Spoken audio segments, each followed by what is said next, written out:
starring Sidney Greenstreet.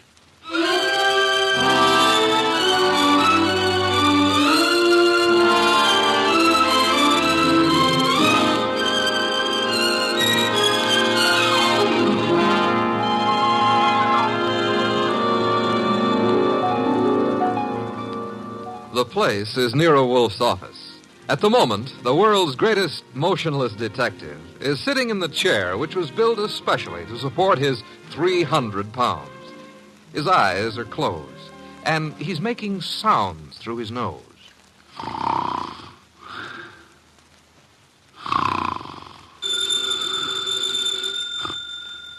Archie. Archie. Archie! Yes, Mr. Wolfe, what is it? The phone, if you please, Mr. Goodwin. Well, it's on your desk, only 8 3/4 inches from your left elbow. All you have to do is lean forward. Found it, Archie? What do you think I am, an athlete? Hello. No, wrong number, mister. Well, I'm sorry, Mr. Wolfe, if that old phone awakened you. Wrong number, and I was not asleep. I was merely concentrating. On what? We're out of work. There's nothing to concentrate on. May have escaped your errant attention, Archie. But there are other subjects for thought besides murder. Sure, blondes. And blondes. You're right at that, brunettes. Phooey. That's not a nice thing to say about any girl, even if she does happen to be a brunette. Archie. Yes, sir? Go away. You annoy me. Suppose I did. It would get you beer for you. Fritz. Tonight happens to be Fritz's night off. However, you can always get your beer for yourself. Don't be an idiot. There are exactly 23 steps between here and the kitchen. As you very well know, I abominate strenuous physical activity. 23 steps times 2, it's 46. You could walk very slow. Nonsense. Now that you mention it, I happen to be mildly thirsty, Archie. Would you... Now that I mention it, you'd better let the beer go for tonight. Why? Our stock is running low. You being careless? I've been careful, because something else is also running low. What? Money? Fiddlesticks, there's plenty in the bank. Sure, but very little of it is yours. Mr. Wolfe, do you remember that batch of orchids you bought last week? Of course I do. Magnificent and very rare specimen. I got a magnificent bill for him this morning, too. It was large? It was large. Confound it, Archie. I shall have to do some work. You turned down half a dozen cases in the last few weeks. One of them may still require me. Most of them hired other detectives. However, there is a Mr. Wenceslas who might still be in need. His problem is what? As I remember, he's being followed by midgets. He wanted you to do something about it. Not that he minded the midgets so much. It was the elephants they were riding. The man needs a psychiatrist, not a detective. Anyone else? I can check my files, but I don't think... Aha! Saved by the bell. Another cliche like that, and I shall... Answer the phone yourself? Assassinate you. See what it is. Okay. Hello? Yes, Mr. Wolfe is in. Yes, he'll be in. He always is. What? But... That was a Mr. Charles Porter. He was in a hurry. He's on his way over right now. Should be here in 10 minutes. Prospective client, I trust? $1,000 worth of prospective client. Splendid, Archie, my beer. Okay, but, look, I'm not sure you're going to accept his offer. Indeed? What does he want me to do for his paltry fee? That's the point. If I heard him right, he wants you to do nothing.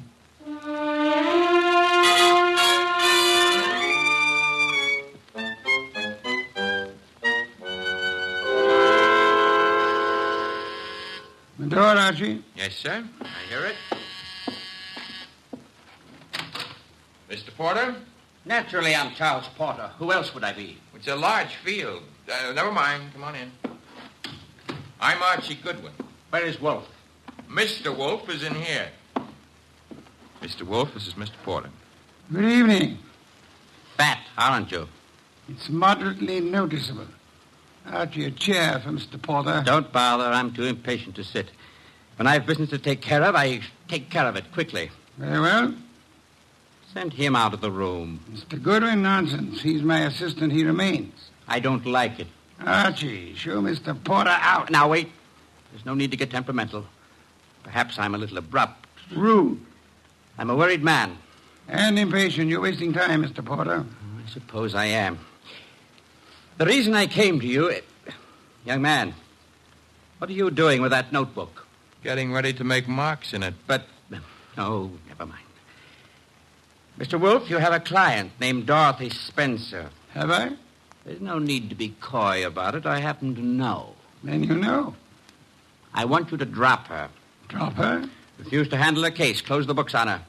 You know what I mean. Why should I? The girl has no money. I have. That doesn't answer my question. Perhaps this will. Appear to be a small package of dollar bills. It happens to be $1,000. Archie, will you? I will. It is $1,000. Thank you. Mr. Porter, Yes? you're paying me $1,000 in order that I refuse to act for Miss Spencer. Nothing more. That's right. What does she suspect you of? I said nothing about... Well, that is... You must know that as well as I do. Possibly, nevertheless, what does she suspect you of? Of being a blackmailer. Whereas your occupation really is? I'm a musician. Pianist. I'm appearing nightly at the Windsor Hotel. Archie, have you made out a receipt for Mr. Porter? Yep. Give it to him and show him to the door. Okay. Mr. Porter? Mr. Wolfe, I want your assurance that the entire affair is definitely finished. My association with Miss Spencer, you mean? You have my assurance that it is. You will forgive a classical illusion. The Cabo. Thank you.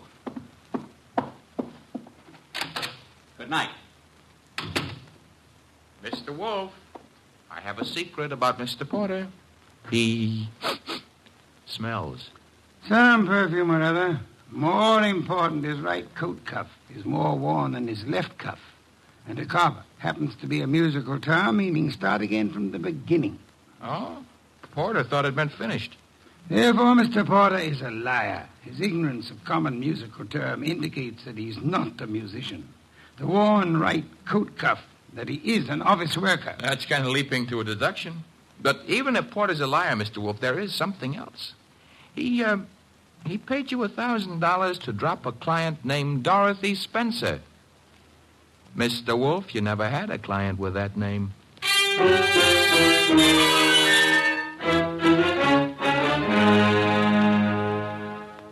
Well, that's that. Dorothy Spencer is not in. Anyway, she's not answering her phone. Mr. Wolfe, I said... I know what you said. Bah. That a comment? I'm worried. Mr. Porter may have assumed erroneously that Dorothy Spencer had employed or was intending to employ me. That does not explain why he lied about his occupation. Maybe he didn't lie. After all, your deductions could be wrong. Phooey. Okay. Take care of that right now. I'm phoning her. Hello? Windsor Hotel? Get me the manager's office. Thanks. Could you tell me if a Charles Porter plays the piano at... Uh-huh. She sounds blonde. I see. Thanks a lot. What do you do after work? Oh, well, so long. She goes home and beats her husband. About Porter, Archie. Bad news. He does play the piano at the Windsor in the move room. So where does that leave your deductions? Untouched, of course. Let me think. Yes, naturally. Naturally what? I came to the conclusion that Mr. Porter was an office worker. We have just discovered that Mr. Porter is not an office worker, therefore... You were wrong. I am never wrong. Therefore, the man who was here is not Charles Porter. Mr. Wolfe, do you think a man of your weight should climb out on a limb like that? Fiddlesticks. Look up Porter in the phone book and call him. Okay. It'll take a second. Archie, the phone company's best friend. Yep, here he is. What do I ask him? There'll be no need to ask Mr. Porter anything. Just phone. You're the boss. Yeah. I have to say something to the guy. Hello. I'd like to speak to Charles Porter. So would you. Who is... Oh, Stebbins, huh?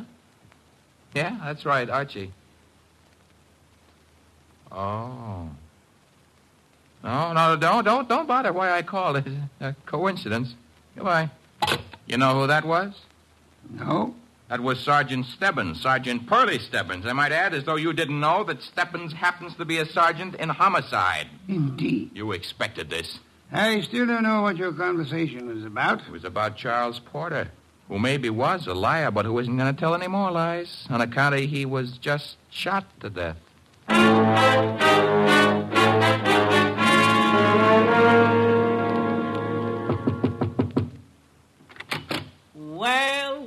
Well, if it ain't Archie Goodwin. Come in, Goodwin. Thank you, Sergeant Stebbins. I've been expecting you. Oh, that's sweet of you to say that, Pearlie. Why did you phone Porter? His right coat cuff was more worn out than his left. So for that, you had to kill him? No, actually, I killed him because he didn't know his da capo. Hey. Yeah, hey. He don't look good anymore, huh? Guys who stop bullets with their face never look good. Pearlie, you've been robbed. I did. That corpse is not Porter.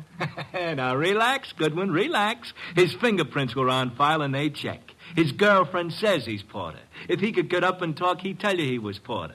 And what makes you think he isn't? Well, because when he visited us earlier tonight, he looked different. Not much, but... You said girlfriend? Yes, I said girlfriend. She's in the next room mopping up. She kind of broke down when we brought her here. You brought her here? Now, don't tell me what her name is. Why shouldn't I? It's Spencer. Dorothy Spencer. Ooh, that's what I was afraid of. Sergeant, Oh. Ignore him. He comes with the woodwork. His name is Goodwin, Miss Spencer. Archie Goodwin. Find what you were looking for?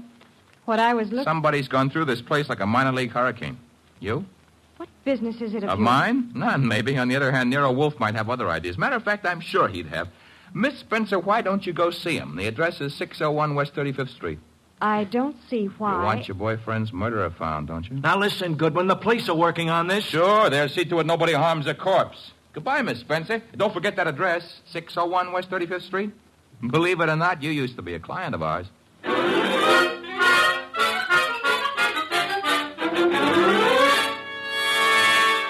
Oh, Mr. Wolfe, you're getting to be so brilliant, it's boring. Phooey. That is, All right, tonight you deserve it. I'll get you another can of beer. But this is the last one. Unless you promise to do some exercise, like maybe standing up and sitting down 5 minutes a day. Thank you. And why should I indulge in such idiotic behavior? Well, after a while, you might be able to see your shoes. I've already seen them. Oh, that was 20 years ago. Things had changed. No more buttons. Hey, that must be Dorothy Spencer. She's undoubtedly young and beautiful. You deduced that from the way she pressed the buzzer?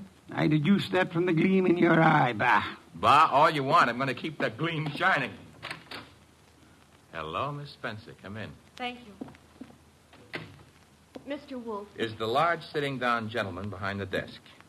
This is Dorothy Spencer, Mr. Wolfe. You will forgive me not rising. It is due to a necessary conservation of energy rather than rudeness. Archie, a chair. Sure. Here you are, Miss Spencer. Thanks. Now then, Miss Spencer, have the police found anything but dust in Mr. Porter's closet? Why, no. You were engaged to Mr. Porter? I was.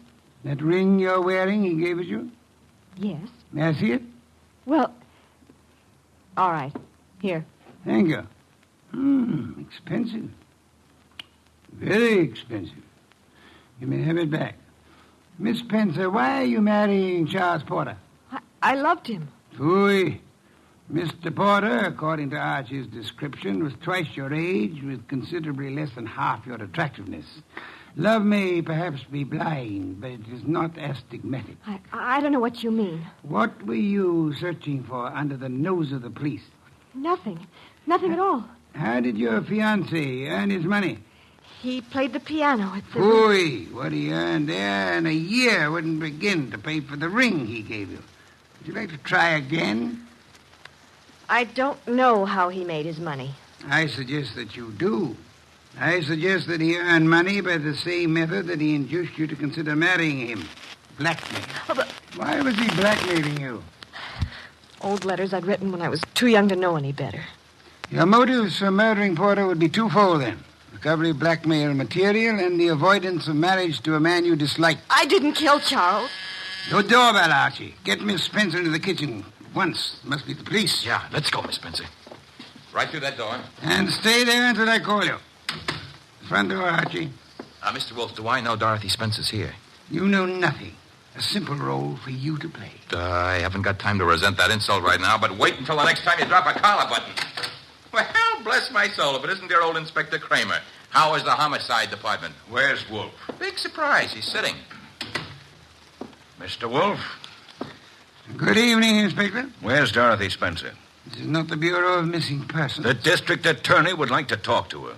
I shall tell her so the next time we meet. Yeah, that could be right now. She's in this house. I don't see her. Mind if I look around for myself? You have a search warrant, of course. It so happens no, but... Archie, the inspector's leaving. Okay, I'm leaving. I suppose by the time I get back with a warrant, she'll be in Hoboken. Hoboken? Where's that? Look, Wolfe, you can go too far. One of these days you won't be able to talk yourself out of it. Trail me to the door, Goodwin, to show what a good detective you are. Ooh, Inspector Kramer doesn't love us anymore. Unfortunate. Archie, take Miss Spencer to a respectable hotel. Register her under an assumed name. She is to stay there until notified otherwise. Luckily, the good inspector neglected to inform us that she was the leading suspect in a murder case. Hence, we're not accessories after the fact, and I don't want her arrested for murder as yet. Her beauty has won you over. You will then return here immediately. Okay. What are you going to be doing in the meanwhile? I, Archie, shall be thinking.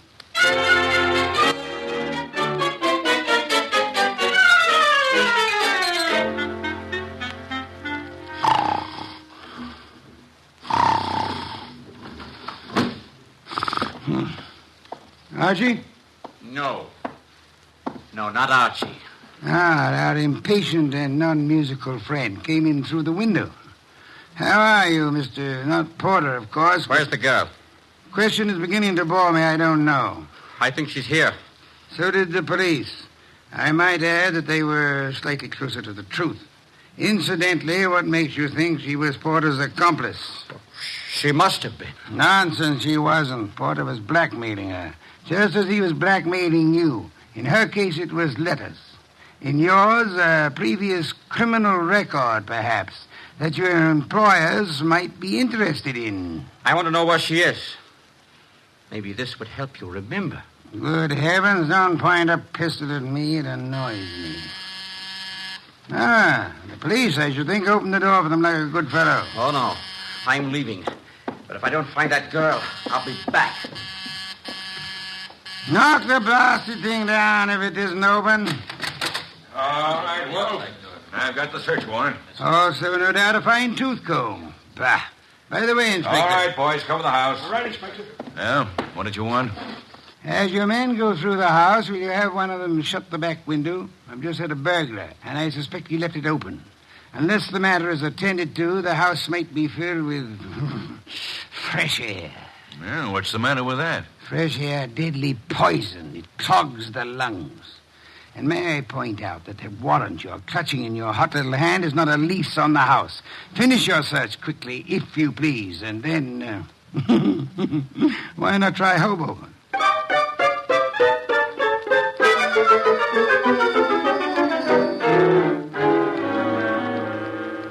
So I just missed the inspector, huh? You did? That I can stand.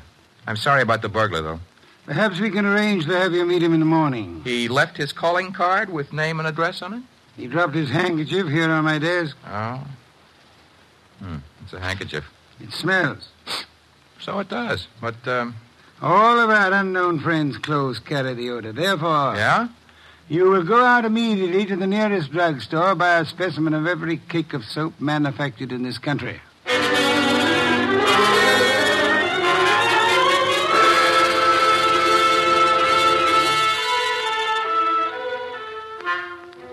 Mr. Wolfe? Be still. No. I never realized just how many different brands of soap are made in this country. You should listen to the radio more often. So far, we've sniffed at 37 cakes. None of them smell like porter. Let's see. 38. Hey. Let me have it, Archie. Yes, the soap. It's labeled orchid ovals. I should say basically mislabeled. Orchids have no odor. Our task for the evening is finished. Why? All we know is the guy washes with a basely mislabeled soap. No, the odor would not have been so persistent in that case. Unquestionably, our visitor works for a soap company that makes orchid ovals. Every employee of a plant in which perfume in large quantities is used inevitably carries the odor on his clothes. Oh. And you already deduced he works in an office. Uh-huh. I go see him in the morning? You do? You know, Mr. Wolfe, what with hiring rooms for girls and paying visits to a perfume factory, I'm beginning to feel like a maiden aunt. No one would ever mistake you for a maiden aunt, Archie. Thanks. Is that another deduction? Maiden aunts rarely need a shave.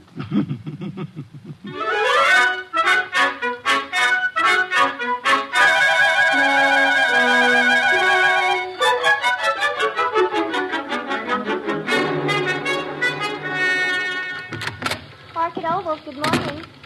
One moment, please. Oh, can I do anything for you, sir? Yeah. That is, let's postpone that question and slip in another one. I'm looking for one of your office people. In his 40s, 5'10", brown hair and eyes, speaks in a sharp, quick voice. He owes you money, too. Who owes me money? Mr. Wheeler, the man you were describing. He owes everybody money, in spite of the fact that he's office manager and makes lots and lots of money. How much does he owe you? Oh, not an awful lot. It won't break me if I don't get it. Is he in yet? Well, he was, but he went home. He was sort of sick. Sort of? He got a phone call from somebody and rushed out. Too bad. Well, I better scram. Well, you didn't answer my question yet. I'm off at 5. My name's Gwen. Goodbye.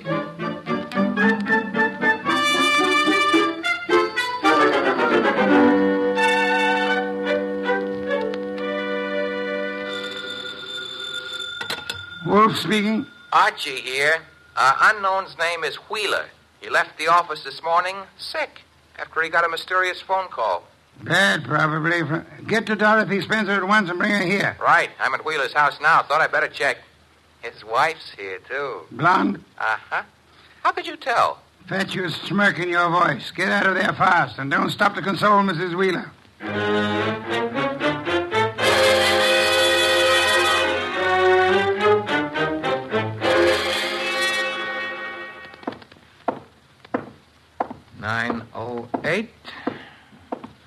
Room 909.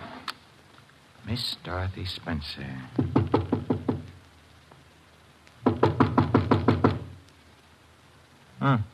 Nobody home. Shut that door behind you, Goodwin. What? Never mind pulling triggers. I'll shut it. Oh, Archie. I would prefer silence.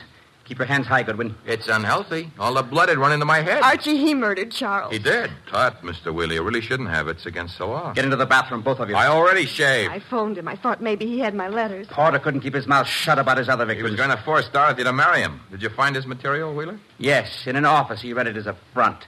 It's all burned. And why all the melodrama? You know about me, so does she. I can't trust anyone.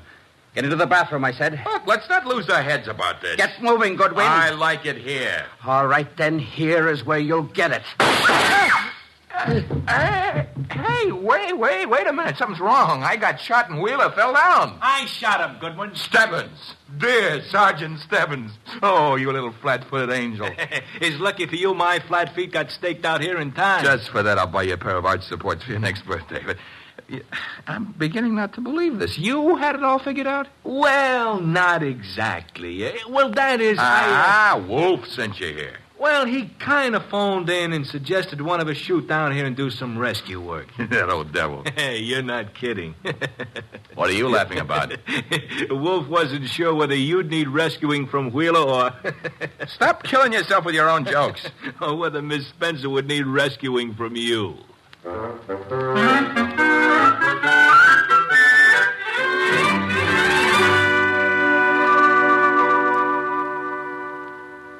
You've been a very foolish young woman, Miss Spencer. I suggest that in the future you exercise more care in your correspondence. Oh, I shall, Mr. Wolfe, but how can I ever thank you? Well, one way would be to listen wide-eyed while he explains how he solved the case. I have no intention... Oh, come on, Mr. Wolfe. Stop stalling. Please, Mr. Wolfe.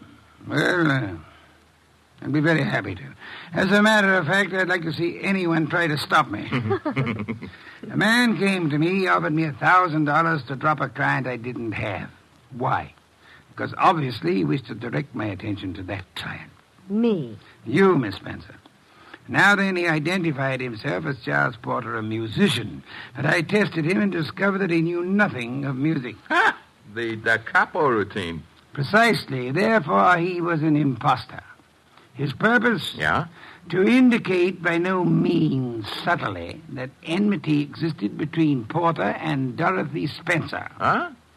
Thus, when Porter was found murdered, I would presumably be convinced that Dorothy Spencer, balked in her effort to enlist my aid against Porter, had resorted to most foul and bloody murder. Most foul and bloody murder is very fancy, Dorothy. Shows he likes you. I thereupon asked myself, why should an unknown seek to convince me that Dorothy Spencer was Porter's murderer? And you answered yourself? One reason only, because he himself intended to murder Porter, as he did. For which peccadillo he has, thanks to Sergeant Stebbins' accuracy with a revolver, already paid with his own life. Quodirat demonstrandum. Latin for that's what you wanted to know. I think you're wonderful, Mr. Wolfe, and I'm going to Be careful. kiss you. Archie, Miss Spencer is a very dangerous young woman. Today I feel brave. Do you, Archie? Very brave. What are you doing tonight? Nothing. Let's do it together. Bah. Oh, is that Mr. Wolfe? I said bah. Would you very much mind conducting your romance elsewhere? I would not. And do so at once. I have a very important matter to attend to. Goodbye, Mr. Wolfe. Goodbye. Night, sir. Very important. Very important.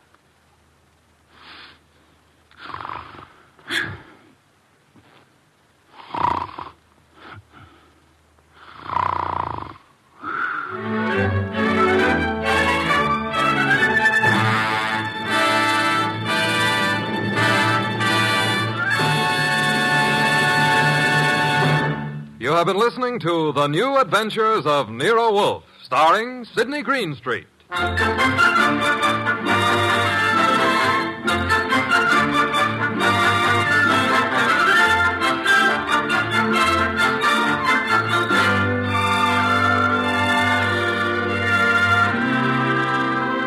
Tonight's transcribed story was based on the characters created by Rex Stout, produced and directed by J. Donald Wilson. In the cast were Lamont Johnson as Archie Goodwin, and Jane Webb, Peter Leeds, Bill Johnstone, and Wilms Herbert. Next week at this same time, Nero Wolfe and Archie will bring you The Case of the Dear Dead Lady. Don Stanley speaking.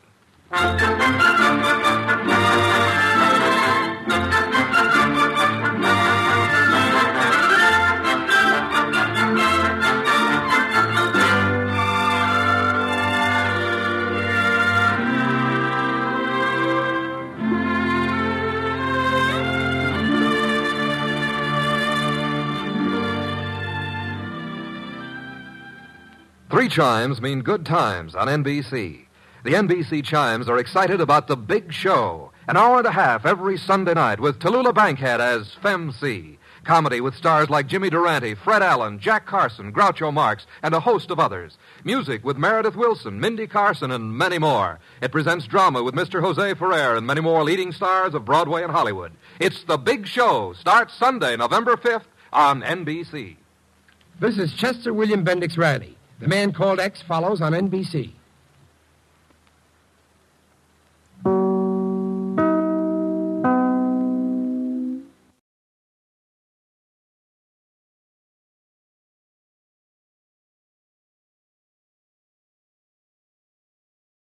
This episode from the life of Sherlock Holmes will be transmitted to our men and women overseas by short wave and through the worldwide facilities of the Armed Forces Radio Service.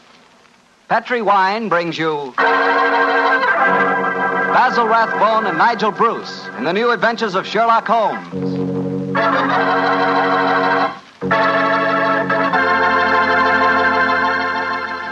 The Petri family, the family that took time to bring you good wine, invite you to listen to Dr. Watson tell us another exciting adventure he shared with his old friend, that master detective, Sherlock Holmes. And as for me, well, I'd like to tell you that a time like right now is the perfect time for a glass of Petri California Port. After you've had a good dinner, boy, Petri Port is a real topper. That rich, deep red Petri Port is really an extraordinary wine. Even its color's different. And as for its flavor, well, it'll take a better man than me to describe that. Petri Port is a hearty wine, sure. And every other quality that you look for in a good port, you'll find in Petri Port, and then some.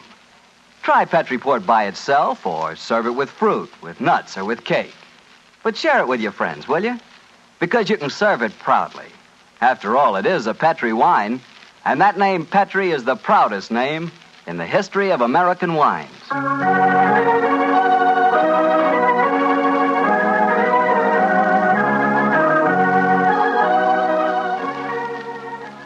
And now let's visit our old friend and host, Dr. Watson. Good evening, Mr. Bartell. Good evening, Doctor. Settle yourself down and get your pipe going. Thanks.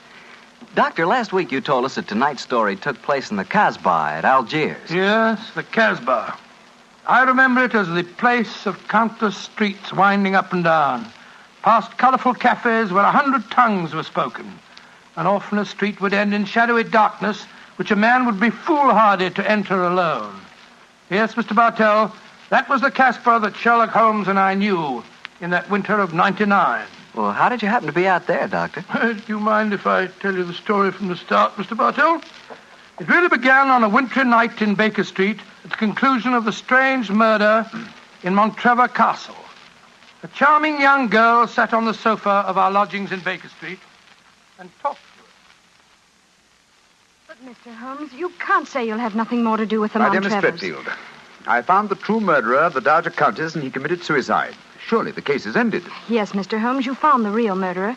But now I want you to find the unfortunate young man who fled England 5 years ago when he was suspected of a crime. This is a new development, Miss Stretfield. Please tell us about it. It's Douglas Milton that I'm talking about. Oh, yes. He was the heir to the title, wasn't he? Yes, Mr. Holmes. He was a sensitive, artistic boy, and when he knew that he was under suspicion, he ran away. Mm-hmm. Of course, everyone regarded his flight as an admission of guilt. That is, until you found the real culprit, Mr. Holmes. I imagine, Miss Stretfield, that your interest in the missing boy is not entirely, shall we say, altruistic? I'm in love with him, Dr. Watson. Oh. We were engaged to be married when he ran away. Mr. Holmes, you've got to find him. He must know that his name has been cleared and that he's inherited the title. Miss Stretfield, have you any direct news, any letter from your fiancé since he left 5 years ago? None. Any clues as to his hiding place? Only this. It's a painting I received anonymously a year after he had left. Oh. It was sent from a forwarding address in London. Here it is, Mr. Holmes. Thank you. Oh, it's a small oil painting. Very good one, too, sir. Yes. He's a splendid sense of composition, and his use of color is unusually brilliant. You recognize this painting as the work of your fiancé, Miss Stretfield? I'm certain of it. Yes. Wonderful use of color. Observe the delicate shadings of that sunset and the brilliant green of the oasis. This scene is extraordinarily reminiscent of the desert in North Africa. Yes, that's what made me say I was certain he'd gone abroad, Mr. Holmes. But why should he go to North Africa? A good place, Watson, for an Englishman who imagines himself to be escaping justice. Remember, the Foreign Legion is stationed there. You think he might have joined the Legion, Mr. Holmes? It would seem logical. No questions are asked of those who join it, and its colorful obscurity might easily appeal to a young fellow in trouble. Hello. What is it, Holmes? Quite a few grains of sand in between the canvas and the frame here. Miss Stretfield, do you mind if I pry the canvas loose? Do anything you like, Mr. Holmes, if it gives you any clue to Douglas's whereabouts. Give me your penknife, will you, Watson? Yeah? Thanks, old chap. Wait a minute. Here we are. Can you see anything? Uh-huh. Look. The word sheriff. And Ella Froon are stamped here. Sheriff is probably the framer's name, and Ella Froon is a town some 50 miles from Algiers. That settles it. Miss Stretfield, I accept your case. Watson and I will go to Africa and try to find your fiancé, Douglas Milton.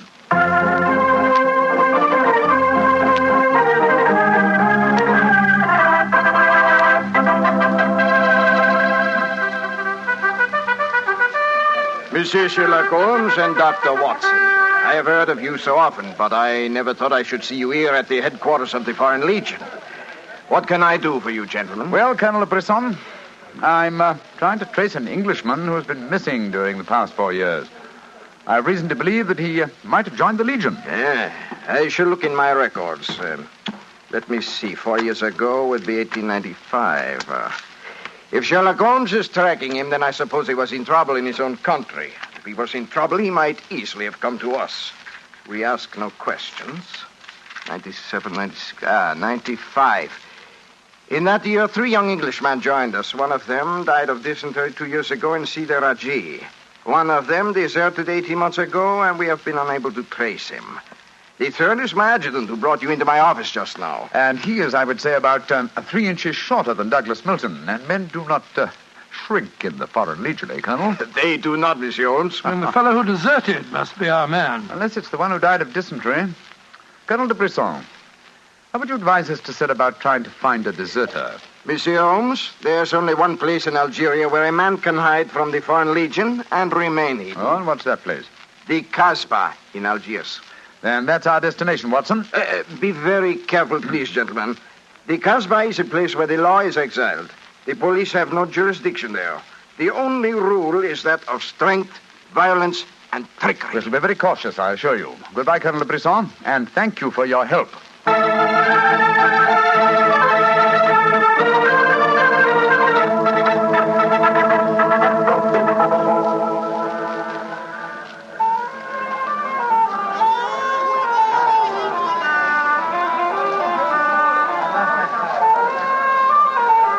Well, I must say that I think Colonel de Brisson rather exaggerated the dangers of the Casbah. I suppose you're going to tell me this cafe is the headquarters for a dope smuggling ring or white slaving or something. Its ramifications are even more extensive than those you've mentioned. You're joking, Holmes. I assure you I'm not, old fellow. What? My old friend Duhamel is chief of police in Algiers. When I told him our mission, he advised me to come here. A 500-franc note, and the proprietor can obtain any and all information regarding the underworld. For as little as 200 francs, he can arrange a murder. So that gives you some idea of the relative values in the Casbah. Good Lord, then you've already spoken to the proprietor? Oh, yes, a charming scoundrelly fellow by the name of Rafi. I gave him 500 francs and asked him to set his underworld grapevine in motion to see whether an Englishman living in hiding here in the Casbah could be found. And I thought we'd come here for a quiet meal. Here comes Rafi now. Let's hope he has news for us. Here we are, Rafi. Come and sit down, won't you? Rafi works fast, does he not, Mr. Holmes? Your friend is... My friend knows that you're working with me. We'll be found out. A drink first. The tongue of Rafi is parched. Would you have me die of thirst before I give you my news? Vermouth cassis. Rafi? You have news for me, then? But yes. Good, what is it? First, you will pay me more money, no? But I gave you 500 francs. You said that you'd do the job for that. Can I help it if some tongues are more costly to make wag than others? It took the 500 to get the wag. Am I to have nothing for my own trouble? Votre vermouth cassis, Monsieur Rafi. Ah, good. The gentleman will pay for it. There you are. Merci. I will drink to your health, gentlemen, both of you. You will pay me more money, no? But my friend's already given you 500. You should stick to your bargain, my good fellow. My information is a bargain at 750 francs. It would be a bargain at 1,000, but Rafi will let you have it for 750 because he likes you. I see. You will give it to me, no? And if I refuse? Then you get no information, and perhaps I spread news in the Casbah that makes it uncomfortable for you gentlemen to be there. Great Scott, this is blackmail. I get the money, no? You're a scoundrel, Rafi. Of course I'm a scoundrel. Here's your money. And information? There is an Englishman hiding here in the Casbah. I do not know his name, but he is tall and fair-haired. I cannot tell you where he lives, but if you go to the Cafe of 1,000 Sighs, you will find a girl who sings there. A girl who sings like a nightingale. Her name is Aisha, and she can lead you to your Englishman. A girl named Aisha. The Cafe of 1,000 Sighs. That is right. I would suggest that you go there in disguise. 2 well-dressed Englishmen might find themselves in trouble. For a small fee, say 200 francs, I will escort you there myself. Thank you, yes. I think we can manage by ourselves, Rafi. Oh, if your business is concluded quickly and time weighs heavy on your hands, Rafi can take you to some places of rare interest. Dancing girls that wither one's eyeballs with their beauty.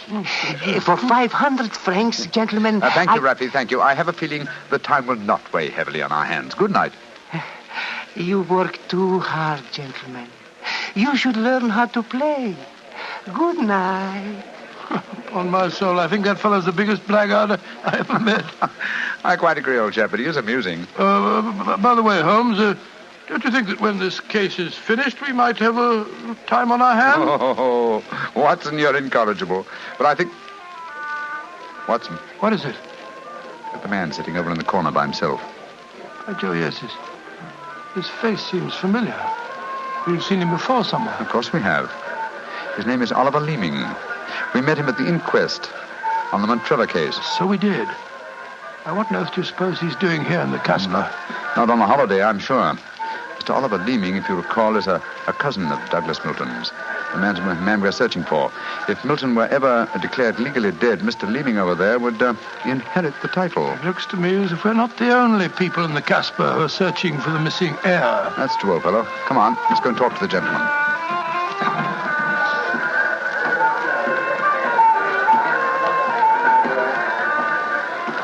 Mr. Oliver Leeming, how very odd to meet you here. Well, Sherlock Holmes and Dr. Watson, won't you sit down? Thank you. World's a small place, isn't it? Or has somebody said that before? I wondered if you'd spot me over here in the corner. Oh, you saw us then? Of course. But you seemed to be in such deep conversation with that scoundrel Rafi. I didn't like to disturb you. Very considerate of you, I'm sure.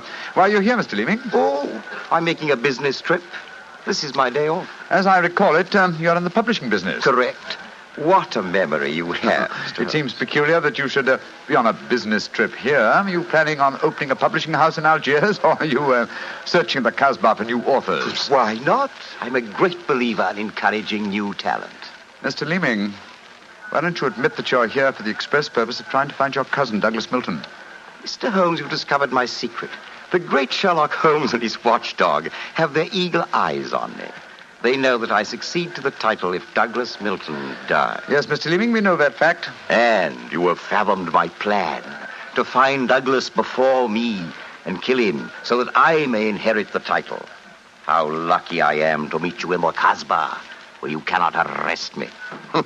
Well, it's a race against time, gentlemen, but I have a head start, as you will soon find out. Goodbye, and the best of luck to you. Extraordinary fellow.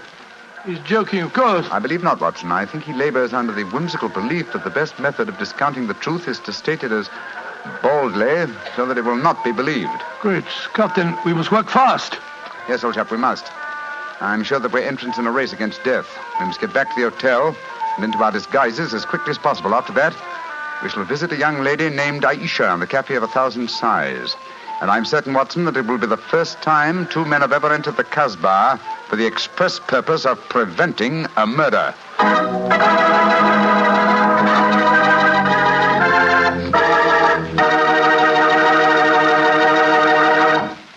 We'll hear the rest of Dr. Watson's story in just about a second, which gives me time to remind you that if you like the flavor of big, plump, juicy Muscat grapes, you'll love the flavor of Petri California Muscatel. What a wine. Petri Muscatel is the perfect after-dinner wine. It looks good, smells better than it looks, and when it comes to the taste department, well, you never tasted anything like it. For a really good wine, remember first Petri, then Muscatel. Petri Muscatel. Well, Doctor, I can hardly wait to hear what happened next. You and Sherlock Holmes went back to the hotel, I suppose. Yes, Mr. Bartell. Holmes quickly adopted the disguise of an Arab guide, while I assumed the role of a tourist. And we started off on our search. Outside the Cafe of 1,000 Sighs, we met with a rude shock. Good Lord. It's the fellow we met in the cafe. Yes, Oliver Leeming, with a knife between his shoulders. He's dead, Holmes. Shouldn't we get into touch with the police? What can they do? Remember, there is no law in the Casbah. In any case, this man is beyond our help. Our job is to protect the living. Come on, old fellow. Let's go to the Cafe of 1,000 Sighs and find this girl, Aisha. The girl, Rafi says, sings like a nightingale. Comme un oiseau qui chante, je l'appelle ma petite bourgeoise. Ma ton kiki, ma ton kiki, ma ton quinoise. Il y en a d'autres qui me font le doux yeux, mais c'est elle que j'aime le mieux.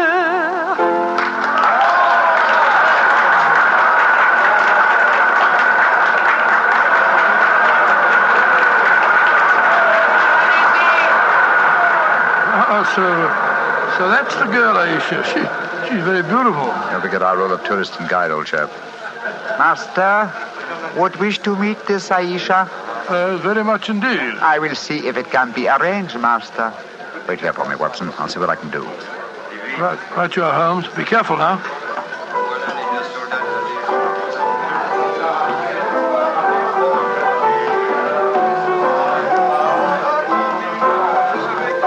Mademoiselle Aisha? What you want, greasy one? There is an Englishman at the table over there. He wishes to talk to Aisha.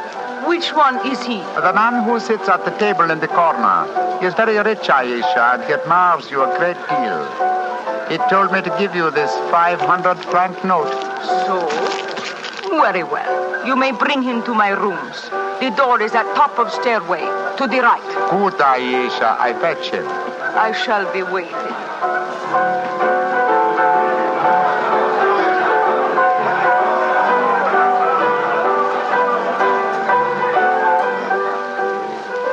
Aisha will see you, Master. Follow me, please. Oh, very well. I hope you know that you're going to handle this, Holmes. Don't worry, Watson. In this case, I think honesty will be the best policy. Well, I'm not so sure. This place is a thieves' kitchen if ever I saw one. You better be careful. First door to the right at the top of the stairs. This is it. Come in. Oh, come and sit over here, Mr. Englishman. Greasy one, you may leave us. Mademoiselle, I may as well tell you at once that I am not an Arab guide. My name is Sherlock Holmes. What you want with me? Why you trick your way in here? Don't be frightened, mademoiselle. I can explain our mission in a very few words. My friend and I have come in search of an Englishman by the name of Douglas Milton. We have good news for him. What make you think I might know of him? A gentleman by the name of Rafi suggested that you might. What is your good news for this Englishman? That he has been cleared of suspicion of murder and that he is the rightful Earl of Montrevor. That means when he knows this, he will leave the Casbah and return to his country? Naturally, madame. I do not know this man. I have never heard of him. Here is your 500 francs. Goodbye. Not so fast, Aisha, mon petit chou. I've been listening from behind these curtains. Gentlemen, allow me to introduce myself. My name is Douglas Milton. Douglas Milton, we found you at last. It gives me infinite pleasure to have succeeded in my mission. How do you do, sir? This is very exciting. Yes, I think the occasion calls for a drink. What will it be, gentlemen? Well, I think a glass of port would be very nice, sir. Yes, it would be the most appropriate for toasting the new Earl of Montrevor. Splendid, splendid. Aisha, bring glasses and a bottle of port and some creme de menthe for me. You are not going to England. I will never let you leave me. Oh, stop being so melodramatic, Aisha. Please bring 2 bottles and some glasses. Very well. I am sorry. Mr. Holmes, I can't tell you how I appreciate your trouble in coming all this way to find me, but well, I must tell you at once, there's one problem that makes it difficult for me to leave this country. You see, I deserted from the Foreign Legion. Yes, we know that, my boy. In fact, that's how we first got onto your trail. I shouldn't let that fact worry you, Mr. Milton. I'm certain the British consul in Algiers can arrange to have any charges dropped against a peer of the realm. Oh, well, I never thought of that. Here are the bottles. You must excuse the glasses, gentlemen. Tumblers are hardly correct, I suppose, but... well, they won't spoil the flavor, I'm sure. 2 glasses of port and a creme de menthe for me. Only 3 glasses, Aisha? Bring a glass for yourself. I do not wish to drink. And I insist that you do. Bring a glass, Aisha. Why should I drink if you are leaving? Mr. Milton, do you know Oliver Leeming? Oh, of course, he's my cousin. Yes, he came here half an hour ago and threatened me. Did you also know that he's lying dead in the street? Murdered? Well, yes, I did. If we went in the Casbah, I wouldn't tell you this, but Aisha stabbed him. She followed him when he left here. He killed him and then slipped back just in time to sing a song a few moments ago. Oh, you needn't look so shocked, Dr. Watson. Life is cheap in the Casbah, and Aisha is a girl of violent passions. Come on, let's drink. A toast to the new Earl of Montrevor. Oh, excuse me, sir. You took the wrong glass. You were drinking my port. Oh, silly mistake. I can't bear port. Very un-English of me, I'm afraid, but, well, after all these years, I don't feel particularly English. In fact, I'll probably find it very hard to adjust myself to the old life when I go back. Or perhaps I should say, if I go back. Since you feel that way about it, Mr. Milton, why go? You can claim the title and the revenues of the estate without leaving Algeria. Could stay here and live on the income. I didn't realize that would be possible. You sure I could do that? Oh, yes, I'm quite certain of it. But if you doubt my word, I suggest we all adjourn to the British consulate in Algiers. They can put you straight on the matter. That's a good idea. Let's go over there at once. Now I've been listening to you, my friend. You're planning to leave me. Once you go from the Casbah, I shall never see you again. Put down that knife, Aisha. I will not let you go. You belong to me. If you try to leave me now, I will kill you. Put down that knife, Aisha. You've done enough damage for one night. Why, you... Put it down, you fool. Put it down. Let me go. Let me go. She twisted the knife on herself as she fell. Holmes, help me turn her over. She's dead, Mr. Milton. Poor Aisha. It's a bloody path that leads to the Montrevor title, sir. I suggest that we see that this poor girl's body is taken care of. Then go to the British consulate without any further delay.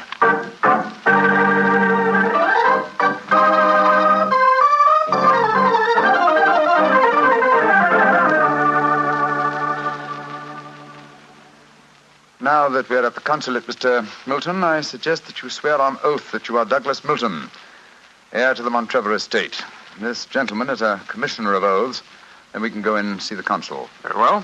Now, raise the right hand, please, and repeat after me. I hereby solemnly swear that I am Douglas Milton, the missing heir to the Montrevor estate. I hereby swear that I am Douglas Milton, missing heir to the Montrevor estate. Thank you, sir. And now, if you'll sign the statement here, these gentlemen can witness it. There you are. Thank you, sir. And now, if you gentlemen will sign. Yes, certainly. Thank you, gentlemen. The document is now legal. Splendid. Now let's go over and see the consul. Not yet, my friend. Watson, this man is not Douglas Milton. What the devil are you talking about? There is no law on the Casbah, sir, so you cannot be punished for the 2 murders you committed there. But now that your avarice has tempted you here to Algiers, where you've been foolish enough to sign a false statement, I think we can at least settle you very nicely for desertion, false impersonation, forgery, and perjury. Holmes, what do you mean? The story should be obvious, old fellow. Oliver Leeming did track down the deserter. Recognition was uncertain after so many years, but at least it gave this gentleman the idea of impersonating the real Douglas Milton, a friend of his. You have a lively imagination, Mr. Holmes. The real Douglas Milton died of dysentery 2 years ago in Sidi El Raj. As soon as the idea of impersonating Milton was born, Leeming had to die. Your theories are very interesting, but you haven't a shred of proof. I say that I'm Douglas Milton. How are you going to prove otherwise? Very simply, my dear sir. Douglas Milton was a painter. A painter who excelled in the use of vivid colors. You, sir, suffer from the quite common malady of red-green color blindness. Less than an hour ago, you mistook a glass of port, which is red, for a glass of creme de menthe, which is green. I knew at once that you were an imposter. You're cleverer than I thought you were, Holmes. Goodbye. Here, come back. No, Watson. Don't go after him. But we can't let him escape, Holmes. Don't worry, old chap. He won't escape. I sent a message to Colonel de Brisson.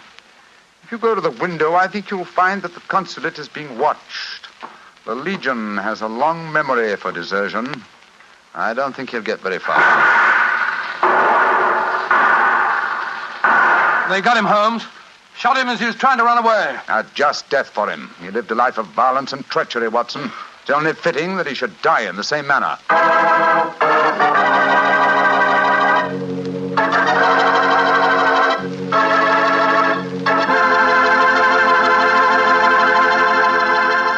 Doctor, that was a swell story, but you know something? I wish you hadn't disillusioned me about the Casbah. Disillusioned you? What do you mean? Well, before I heard your story, whenever somebody mentioned the Casbah, I'd always visualize a very glamorous, romantic sort of place full of beautiful women. Every one of them a ringer for Hedy Lamarr. No. Yep. And I could just see myself, handsome, dashing, going up to one of those beautiful girls and whispering in my fine French accent, "Darling, you are sensational. You are lovely, gorgeous. Tell me, have you ever tried Petri wine? It's wonderful." Well, you must admit, Doctor, that is the truth. It is wonderful wine. It certainly ought to be. You're incorrigible. After all, winemaking has been the business of the Petri family ever since way back in the 1800s. For generations, the Petri family has handed down from father to son from father to son, the fine art of turning luscious, sun-ripened grapes into fragrant, delicious wine.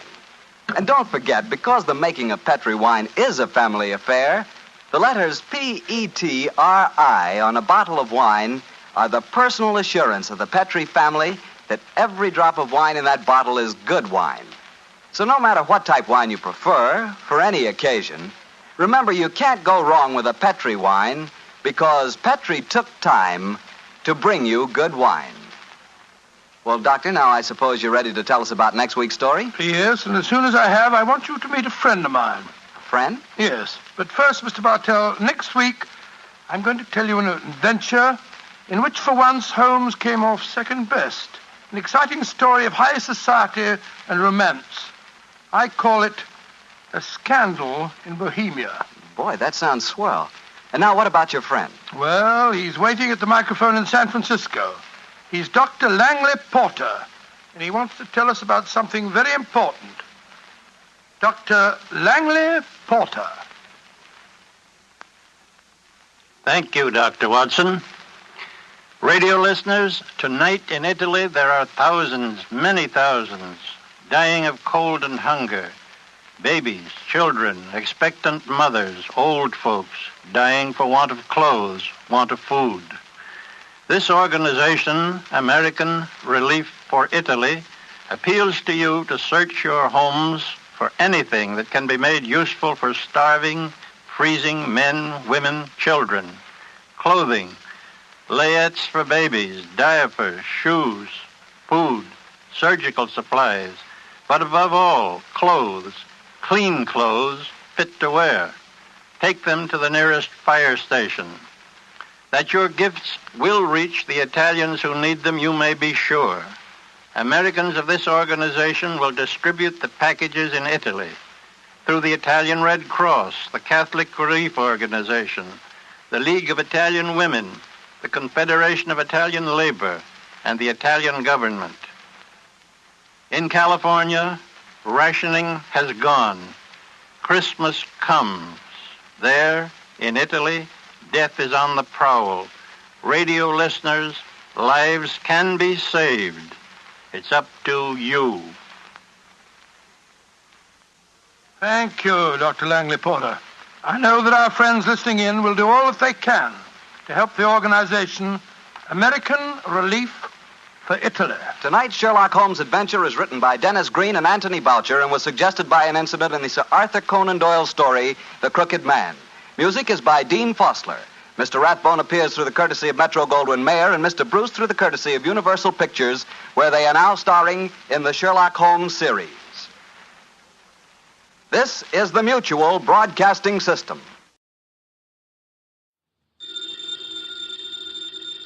Ladies and gentlemen, the ringing of that phone bell means mystery, adventure. Nero Wolfe's office, Archie Goodwin speaking. You want Mr. Wolfe to what? Mr. Wolfe will do nothing of the sort, Archie. Mr. Wolfe is thirsty. Hold on for a moment. The bottle opener's in the left-hand drawer of your desk. Thank you, Archie. Mr. Wolfe, I've got a man named Denby on the phone. He wants you to umpire a card game. The man is insane. He's offering a fee. The answer is no. I know nothing of card games, nor do I wish to learn. Okay. Well, the answer's no, Mr. Denby. Sure, I'll ask him again. After he finishes the beer he's working on. Goodbye. People appall me. The fantasies they indulge in. Bah, what on earth made that maniac think I might consent to preside at a card game?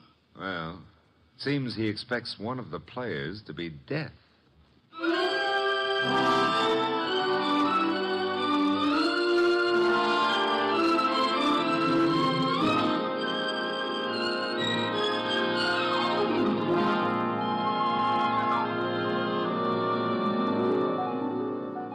Ladies and gentlemen, it's the bulkiest, balkiest, smartest, and most unpredictable detective in the world.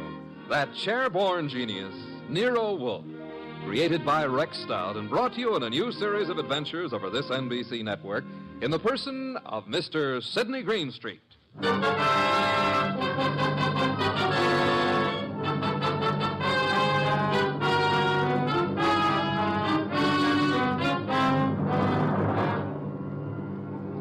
Wolfe would not attend, but the card game went on anyway. At the home of a Mr. Stephen Denby. Jean? Yes? LaCosta? Mr. Piper? I think we're ready to begin, eh?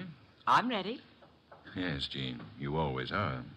How I like that remark, I'll have to decide later on. Yeah, please do. LaCosta? It's all right with me. And Mr. Piper? I brought a deck. No, as host, I shall supply the cards. Before we play, I examine them, yes? Of course. Here you are. Chuck? Yeah, Mr. Denby? You will remain outside the door until called. No one is to enter this room under any circumstances. Got it. LaCosta? The cards look all right. Thank you. Now then, shall we make things absolutely clear? You mean, should you make a speech? I don't mind. But make it short, huh? I shall.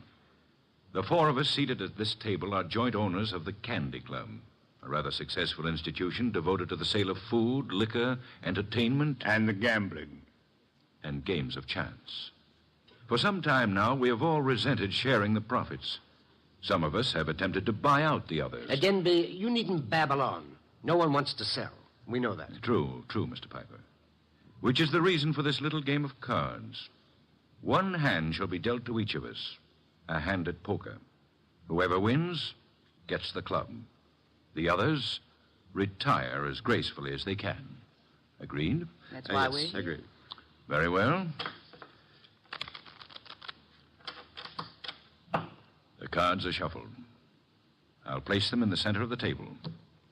LaCosta, would you like to... I cut. Good. If nobody minds, I'll cut them, too. After Mr. LaCosta. Nobody minds? Happy now, Mr. Piper? Let's get going, huh? Very well, unless Jean would care to... Oh, thanks. We're all crooks here, which sort of cancels out any funny business with a card. Very well. We shall all draw a card in turn until 5 cards are drawn by each player. Shall we start, Jean? Sure. LaCosta? Okay. Mr. Piper? Yes, of course. And myself.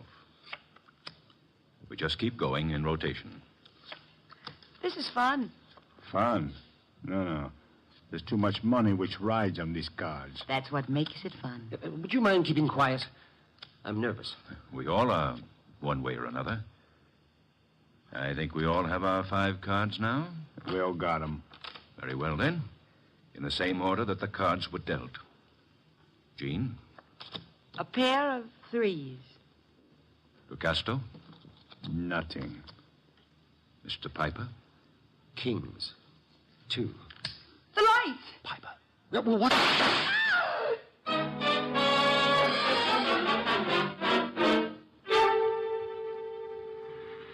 Da-da-da-da-da. Hey, I don't like to seem stuffy, mister, but will you take your elbow out of my back? I'd be delighted to, Mr. Goodwin, but it's not my elbow. I don't care if it's your tibia maximus. Just take it away. Chuck wouldn't like that. Oh, we have company. Mind if I look around? Keep right on walking, pal. That would be Chuck behind me, huh? And you are... My name is Denby. You may remember it. Oh, yeah. You phoned a couple of hours ago about a card game. Now, look, just what is your boy poking in my back? I think it's a 38. You're not sure? It might be a 45. Chuck, is it loaded? Make a funny move, pal, and you'll find out the hard way. Yo, wait a minute. It's just a passing curiosity. Where are we going? My car. Get in.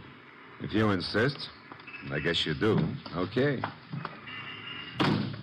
I'll drive, Chuck. The car bulletproof? No, that's hardly necessary. Chuck shoots first. Well, that's a saving, I guess.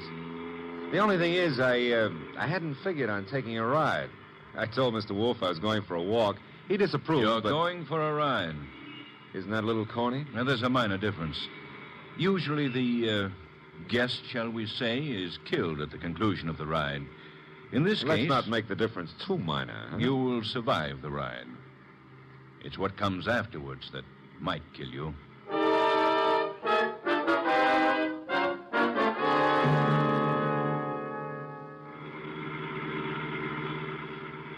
You see, Mr. Goodwin, my friends and I have a little mystery to solve. You want me to solve it? No. We want Mr. Wolfe to solve it. In order to do so, he must leave his house and come to mine. He has to in order to find the solution quickly. Why? Neither my friends nor myself have any desire to improve our acquaintance with the police. Therefore, we want the mystery solved before the police are even called in. Hence our need for Mr. Wolfe. Hence our detaining you. Detaining is a pretty word in the circumstances. And this is my home, Mr. Goodwin. Oh, well, I don't like the architecture. I think I'll stay out. Get going, pal. On second thought, Mr. Denby, what makes you think Mr. Wolfe is going to leave his house and come here? You. Unless he does so, he will lose you. Forever. The door, Chuck. Okay.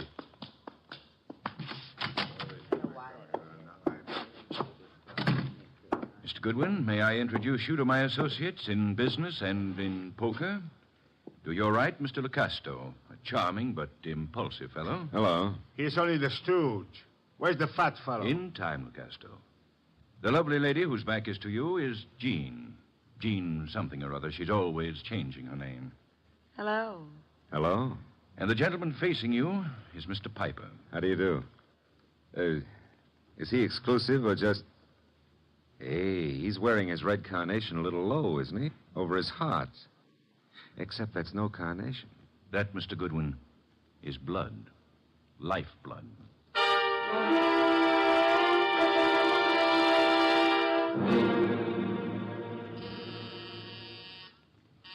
Archie. Oh, Pa, he's always taking walks. Come in. The door's unlocked. Are you... Yeah, you're Wolfe. Having made a magnificent discovery, suppose you remove your hat? No, come on. I beg your pardon? Mr. Denby wants to see you. Mr. Danby can see me here. Here ain't where he wants to see you. Here, at the risk of minor monotony, is where he'll have to see me. Don't you want your boy Goodwin to keep on living? No one has ever been able to discourage him. Mr. Denby will. Archie's in custody? No, in Mr. Denby's house under a gun. I don't have to believe that. Take a look at this. Wallet. Archie's wallet. I shall accompany you. And permit me to warn you that if Mr. Goodwin has been harmed, nothing short of murder will satisfy me.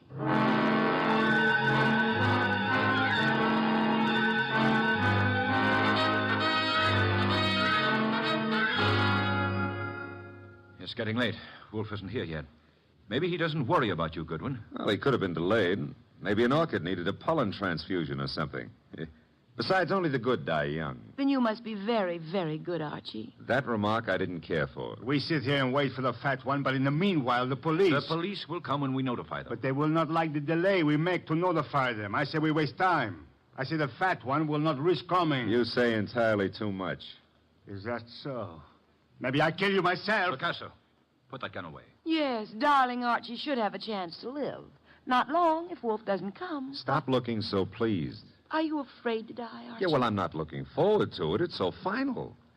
Besides, I didn't eat a hearty dinner, and... Oh, the Marines have landed. Who is it? Chuck, with Nero Wolfe. Let him in.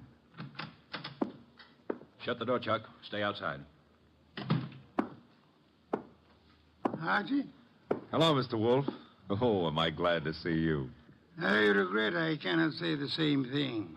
Blast you, why couldn't you stay at home instead of taking those confounded walks? I warned you it'd be dangerous. Yeah, but Mr. Wolfe, it wasn't the fresh air that got me. It was Denby. Mr. Wolfe, I knew you wouldn't come here without some sort of pressure. I thought the method I used would be most effective. Would you really have killed Archie if I hadn't come? I would have had no choice. I would have been stuck with a witness to an unsolved murder. Suppose I cannot solve it. I should be forced to apply the same logic to two witnesses. Mr. Wolfe, you really came here to save my life, huh? Nonsense. I came here for a fee, Mr. Denby. I have a check for $1,000 already made out. Clear it up. You forget. I left my home. I traveled unprotected through the streets of this city, exposed to motor accidents, to fresh air, too. You offer me $1,000. Will $2,500 do? Barely. Archie, will you take the check? Now, I presume you want me to find who killed the gentleman at the table, the one facing me, huh? His name is Mr. Piper. The name is no importance. Will you all sit at the table in the same position you were at the time of the shooting? Of course. Jean? Picasso? Good. Now for a look at the wound. The lights, I should imagine, went out for a while when the shooting occurred. They went out? Yes. Of the three of you at the table, which one had the best motive for the murder? We all have the same motive. The club. Helpful. There was no one else in the room at the time? No one. The door? Locked, with Chuck on guard outside of it. So much for that. The windows, I notice, are closed. They were closed when the murder took place? They were closed.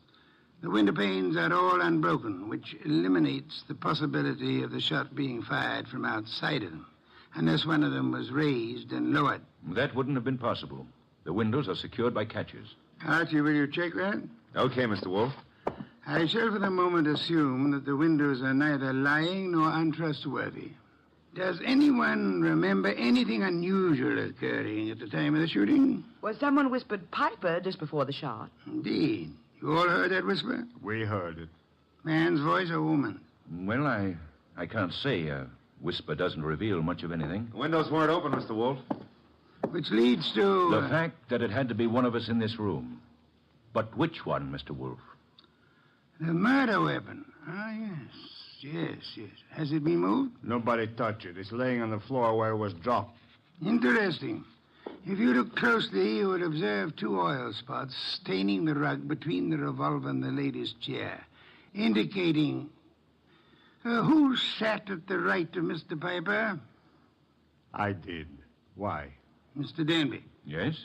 If I were you, I would turn Mr. Lecasto over to the police. You are a liar. I warned you about that gun, Lecasto.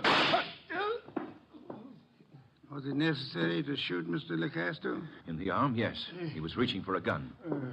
He'll live, however, till the police take him away. What do I tell them? You could point out the angle of the wound. As you notice, Mr. Denby, the bullet entered Mr. Piper's heart from the right. Yes, so it did. Therefore, whoever sat to his right, well, that was Lecasto. Archie, you have the check? I have it. We may as well leave. Mr. Wolfe, you're sure Lecasto shot Piper? I have indicated the evidence. The rest will be up to the jury. Come, Archie. Jean, Yes, Archie? now that my life expectancy has increased, what are you doing tomorrow night? Archie? I got a scram. Lancaster 7583. I'll be ringing your bell. Oh, Mr. Denby, you better do something about Lucasto's arm or he won't live to be executed.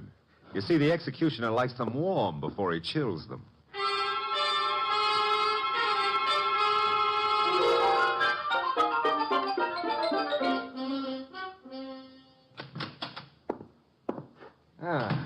The old homestead looks very nice, Mr. Wolfe. Yes, Archie. You should stay in it more often. Yeah, but you never get to meet babes like Jean that way. You never get kidnapped either. Nor would I have had to leave my home in order to rescue you. Yeah, well, you earned a nice fee, fast. Indeed? You seem doubtful about it. I'm positive, Archie. I know. I have not as yet earned my fee. Huh? You mean Denby might not turn Lucasto over to the cops? Of course he will. The trouble is, you see, Lecasto did not murder Piper. No? He just thought a bullet in the heart might be good for Piper's rheumatism, huh? As it happens, Piper suffered from asthma. But that's beside the point. Fine. Mr. Wolfe, I'm going to take it for granted that you know who did kill Piper. I'm also going to take it for granted that you won't tell me until you're ready. But why turn Lucasto over to the police? Two reasons, Archie. First, I had no proof against the real killer. Secondly, we had to supply a scapegoat in order to be permitted to leave the Danby home. You were unarmed, helpless. Go ahead, rub it in. Nonsense. It was an interesting problem. I enjoyed it. It was, huh? Well, to me, it's still in the present tenses. Which reminds me, as old Dr. Tidmouse said, there's always a future tense.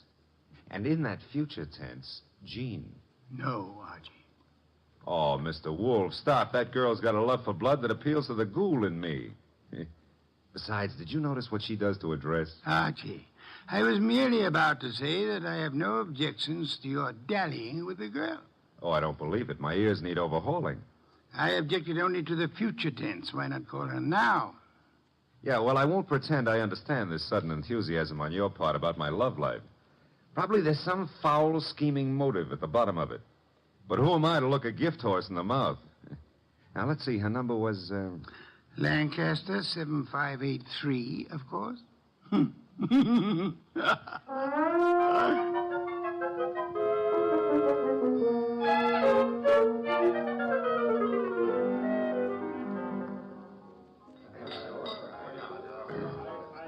This is the most beautiful bar and grill I've ever seen, Archie. Drank, you mean? What? Never mind. All right.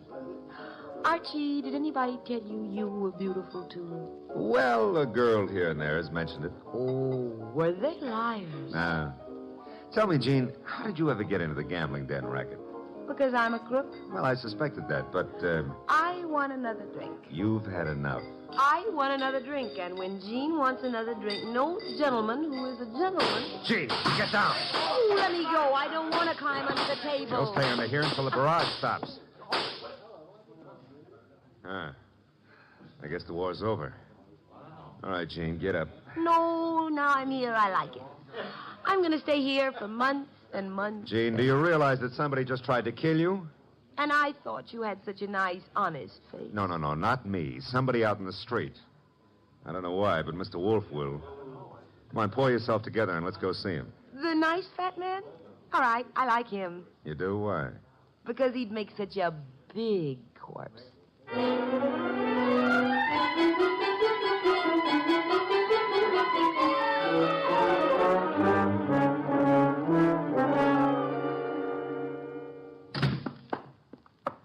Is that you, Archie? Plus Jean. What made you think I wanted her here? Oh, she's one of your fans. She thinks you'd make a lovely corpse. What was the reason for bringing her here? She was shot at. Did you expect her to be? I expected her to be killed. That's why I sent you to her. It didn't occur to you I might be killed, too? It did. I was willing to take the chance. You were willing? Oh, Mr. Wolfe, Jean's a little under the weather. Splendid. In vino veritas. Watch your language. I mean that people in their cups often tell the truth, a proverb of some antiquity. Who shot at you tonight, Jean? Oh, I don't know. I didn't see. Has it occurred to you that you might just as easily have murdered Piper as not? But Lucasto killed Piper. You said so yourself. I lied. Furthermore, why the attack on you if Lucasto was the murderer? Well, I don't know. Did you also not know that Lucasto escaped from jail earlier this evening? You're making that up. Why should I? Mr. Denby turned him over to the police, but Lucasto managed to get away before being jailed. That's not cricket. Incidentally, Mr. Denby will be joining us at any moment. I expected you to bring Jean, Archie. Therefore, with the exception of Mr. Piper, who is resting in the morgue, and Mr. Lucasto, who is at large, we shall have all the participants in the card game. With them, perhaps we can deal a new hand, Archie? Okay. Maybe it's the morgue to tell us Piper escaped. Oh, wrong again. Come in, Mr. Denby. Mr. Wolfe, I'm upset. I heard over the radio about Lucasto's escape. He'll try to kill us all. Why? Well, because we can testify that he murdered Piper. Truly. I beg your pardon? Lucasto did not kill Piper. But you said that he did. The only evidence against Lucasto was the angle of the entrance of the bullet that lodged in his heart. May I remind you of the whisper you all heard in the darkness preceding Piper's death? The whisper that said Piper? Precisely. We must assume, then, that Piper turned his body in the direction of the whisper. Therefore, the angle of the wound would be wrong for Lucasto, but the correct one for... Whoever sat opposite Piper. I sat opposite him, but that doesn't mean I killed him. Wait, you must have. Once he turned, the bullet must have come from opposite him. Only possible way. That means you, Jean. No, it's a frame. May I interrupt for a moment? Mr. Denby, if our present analysis is correct, it must have been you who whispered to Piper. Did you? I hadn't thought about it before, but... Denby, you're lying. No, he's not lying. Continue, Mr. Denby. Well, when the lights went out, I wanted to tell Piper something. He turned to me, and that's when he was shot. Archie, you've taken all this down. In my prettiest shorthand, Mr. Wolfe. Good. I I don't know why you're doing this, Denby. Maybe you think if I take the rap, you'll get the club. But remember, Locasto's still free. He's gunning for all of us. But it'll be you. Especially you he'll want. Maybe you can talk a jury into sending me up for something I didn't do, but you won't live to gloat about it. Oh, shut up, Jean. You killed Piper and... Who's that? This is, of course, the murderer of Mr. Piper. No comments?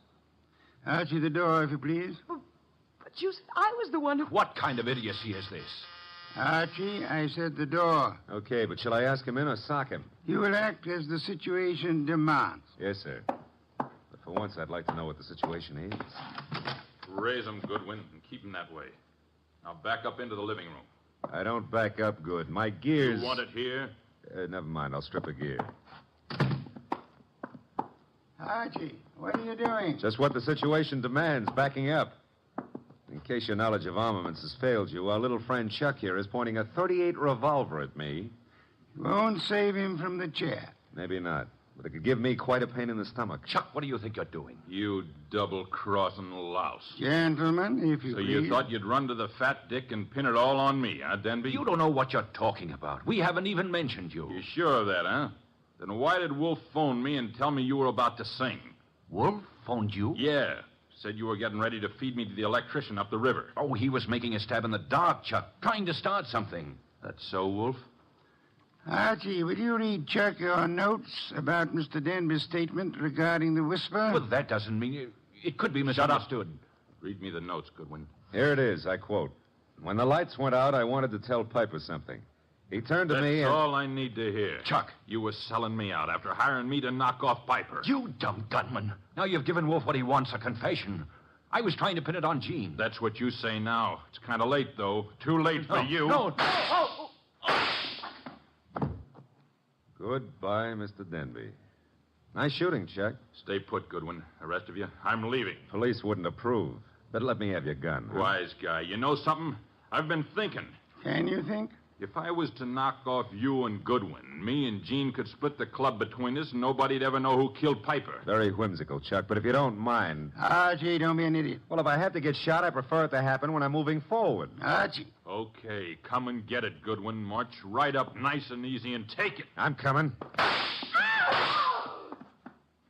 Would somebody mind telling me why I don't fall down? Fool. I've been shot. Well, that's not the way to talk to a man who's just been...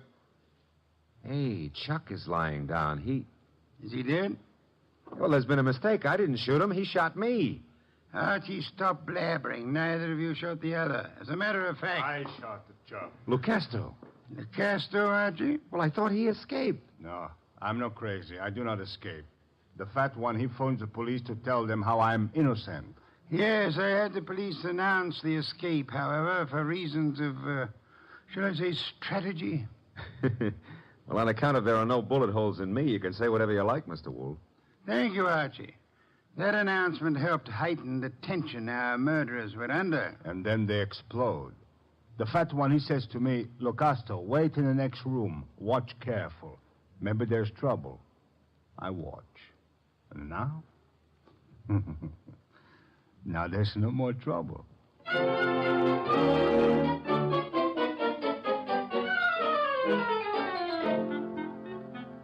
Well, place looks a lot tidier now with all those bodies removed, huh? Indeed. Archie, I'll get you the bottle of beer. But first, make with an explanation. The case was crystal clear, Archie. Maybe, but I'm no crystal gazer. Sure, I know. Denby had things arranged in advance with Chuck in case anybody held a better hand than his own. Piper did. So Denby whispered to Piper after kicking the light switch and set him up for a shot by Chuck from the doorway. The angle would provide evidence against Lucasto. True. However, we had only Denby's word for it and Chuck's that the door was locked. All right. We know, but you knew before Denby and Chuck blew up. How? The oil spots on the rug, Archie? Well, they only showed the gun had bounced when the murderer threw it away. Spattered oil, very well-kept gun. They showed more than that. Where were those spots in relation to the gun? Think back, Archie. Spots in relation to... Oh, sure. They were between the gun and the door. Therefore, the gun must have been thrown from the door. Bounced twice, staining the rug before reaching its final destination. Oh, I get it now. That told you who'd fired the gun. But there wasn't proof enough, so you set up a nice atmosphere of suspicion and had the boys give each other away. All right, Mr. Wolfe, you're a genius, and you may have your beer. Thank you, Archie. As for me, I'm not a genius, but I remember a phone number. So if you'll excuse me, Mr. Wolfe. You're excused, Archie. Thanks. But before you call that number, may I remind you that Jean is a girl of macabre tastes who appeals to the ghoul in you. Sure you may, but why bother? In order to be able to warn you that a ghoul and his money are soon parted. Good night, Archie.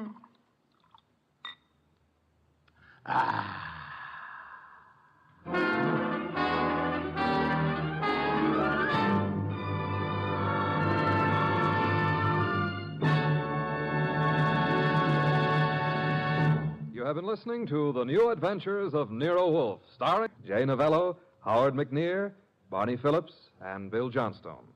Next week at this same time, Nero Wolfe and Archie will bring you The Case of the Calculated Risk. Don Stanley speaking. 3 chimes mean good times on NBC.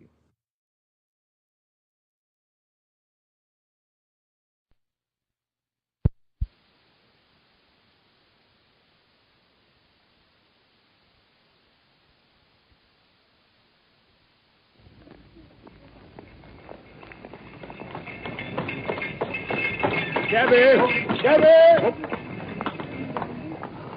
Capital, my dear Watson. Let us return to our humble abode.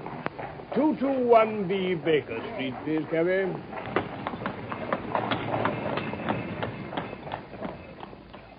From London, we present A Study in Scarlet, a play for radio in 3 parts by Michael Hardwick, based on the novel by Sir Arthur Conan Doyle. A Study in Scarlet, Episode 1. Stamford, I found it. I found a reagent which is precipitated by hemoglobin and by nothing else. Dr. Watson, Mr. Sherlock Holmes. How are you? How do you do? You've been in Afghanistan, I perceive. Now, how on earth do you know that, Mr. Holmes? Never mind. It was many years ago, but I shall never forget that fateful meeting in the laboratory at Bart's Hospital. I was home from India, invalided out of the army, and looking for lodgings in keeping with my pension. Holmes had just found a suite of rooms at number 221B Baker Street and wanted someone to share them. I'd been warned he might prove a strange companion. And so he did. I became more and more curious about him. And, of course, he quickly noticed it.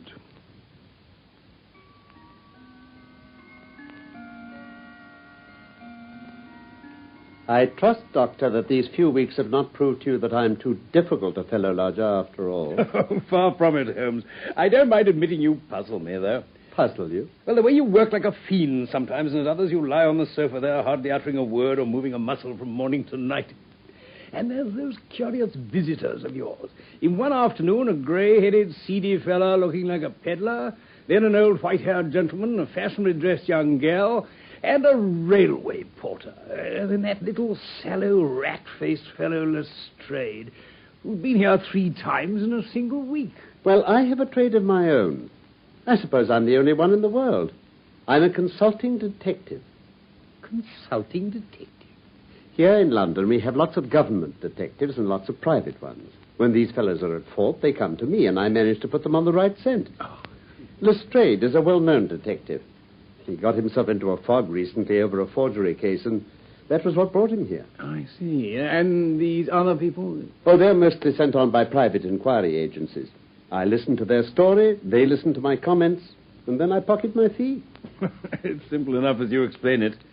But, Holmes, I don't really think that... I say, that fellow down in the street, I wonder what he's looking for. Oh, you mean the retired sergeant of Marines? Oh, now that really is going too far. Oh, well, we shall soon see. He's coming to our door. You know, the trouble is, Watson, that there are no crimes and no criminals these days. What's the use of having brains in our profession? I know well that I have it in me to make my name famous. No man lives or has ever lived who has brought the same amount of study and of natural talent to the detection of crime which I have done. And what's the result? There is no crime to detect. Or at most some bungling villainy with a motive so transparent that even a Scotland Yard official can see through it. A person to see you, Mr. Holmes. Oh, thank you, Mrs. Hudson. Come in. Letter by hand for Mr. Sherlock Holmes. Thank you. May I ask, my good man, what your trade may be? A commissionaire, sir. Uniform away for repairs. And you were... Sergeant, sir. Royal Marine Light Infantry, sir. No answer, Sergeant. Very good, sir. Good day, gentlemen. Good day, son. Well, I'm blessed. Now, how in the world did you deduce that? Why, even when he was down in the street, I could see a great blue anchor tattooed on the back of the fellow's hand. That smacked of the sea. He had a military carriage, however, and regulation side whiskers. There we have the Marine. He was a man with some amount of self-importance and a certain air of command. You must have observed the way in which he held his head and swung his cane. No. A steady, respectable, middle-aged man, too, on the face of him. All facts which led me to believe that he had been a sergeant. Wonderful. Commonplace. But I said just now that there were no criminals. What? It appears that I am wrong. Look at this. What? Would you mind reading it to me aloud? What is that? Oh, yes, certainly, yes. My dear Mr. Sherlock Holmes, there has been a bad business during the night at 3 Lauriston Gardens off the Brixton Road. A man on the beat saw a light there about 2 a.m, and as the house was an empty one, suspected that something was amiss. He found the door open and in the front room discovered the body of a gentleman, well dressed and having cards in his pocket, bearing the name of Enoch J. Drebber, Cleveland, Ohio, USA. There had been no robbery, nor is there any evidence as to how the man met his death. There are marks of blood in the room, but there's no wound upon his person. We are at a loss as to how he came into the empty house. Indeed, the whole affair is a puzzler. If you can come round to the house any time before 12, you'll find me there. Yours faithfully, Tobias Gregson. Gregson is the smartest of the Scotland Yarders. He and Lestrade are the pick of a bad lot. They have their knives into one another, too. They're as jealous as a pair of professional beauties. There'll be some fun over this case if they're both put upon the scent. Come on, get your hat. You wish me to come? Yes, if you have nothing better to do. Oh, splendid.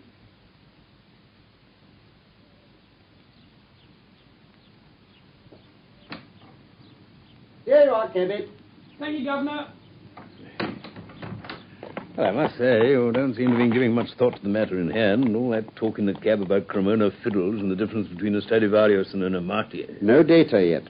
It's a capital mistake to theorize before you have all the evidence. Well, you'll have your data soon. Aren't we going in? All in good time, Watson. Let us first observe such important details as the roadway. The pavement. And the grass fringe. Yes, that is interesting. Mr. Holmes, it's very kind of you to come. Inspector Gregson, this is my friend Dr. Watson. How do you do? How do you do, son? I've had everything left untouched. Except the pathway up to the house. If a herd of buffaloes had passed along, there couldn't be a greater mess. No doubt, however, you had drawn your own conclusions before you permitted this. Well, I've had so much to do inside the house, Mr. Holmes. My colleague, Mr. Lestrade, is here. I've relied upon him to look after the path. With 2 such men as yourself and Lestrade upon the ground, there will not be much for a third party to find out. Well, I think we've done all that can be done. It's a queer case, though, and, well, I know your taste for such things. Did you come here in a cab, Gregson? No, sir. Did Lestrade? No, sir. Then let us go and look at the room.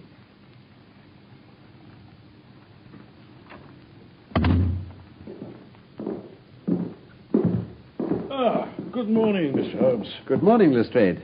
I think you've met Dr. Watson. Well, of course, at your rooms. Yes, how do you do? Well, this case will make a stir, sir. Beats anything I've seen, and I'm no chicken. You found no clue? None at all. You're sure there's no wound? There are splashes of blood all over the place. Do you want to examine the body, sir? Yes, just a quick look, I think. Yeah. Mm-hmm. Yeah. Well, that seems to be all. Just a sniff at his lips. And a glance at the soles of his patent leather boots. Yeah. Well, I think I've seen everything I need to see. He's not been moved at all. Well, no more than was necessary for the purposes of our examination. Then you can take him to the mortuary. There's nothing more to be learned. Right. Let's have the stretcher. Hello? What's that? Well, it's a ring. There's been a woman here. It's a woman's wedding ring. Well, this does complicate matters. Heaven knows they were complicated enough before. You're sure it doesn't simplify them? Simplify? All right, you can take him away. Yes, sir. Come, Gregson. There's nothing to be learned by staring at the ring. What did you find in his pockets? Gold watch and chain, gold ring with a Masonic device. Gold pin, bulldog's head with rubies as eyes. Cards of Enoch J. Drebber of Cleveland, corresponding with the EJD upon the linen. No purse, but loose money to the extent of £7.13. Oh, and 2 letters. One addressed to E.J. Drebber and one to Joseph Stangerson. At what address? American Exchange Strand, to be left till called for. They are both from the Guion Steamship Company and refer to the sailing of their boats from Liverpool to New York. Have you made any inquiries as to this man Stangerson? I did at once, sir. I've had advertisements sent to all the newspapers, and one of my men has gone to the American Exchange, but he has not yet returned. Have you sent to Cleveland? We telegraphed this morning. How did you word your inquiries? We simply detailed the circumstances and said that we should be glad of any information that could help us. You didn't ask for particulars on any point which appeared to you to be crucial. I asked about Stangerson. Nothing else? Is there no circumstance upon which this whole case appears to hinge? Will you not telegraph again? I've said all I have to say, Mr. Holmes. Mr. Gregson, I have just made a discovery of the highest importance, and one which would have been overlooked had I not made a careful examination of the walls. Oh, Mr. Lestrade? And what is it? Look here, on this wall. Oh, now, stand there. I'll strike a match. Look at that. What does it say? I can't quite see. R-A-C-H-E. Rach? What do you think of that? The murderer's written it with his or her own blood. You see this smear where it's trickled down the wall?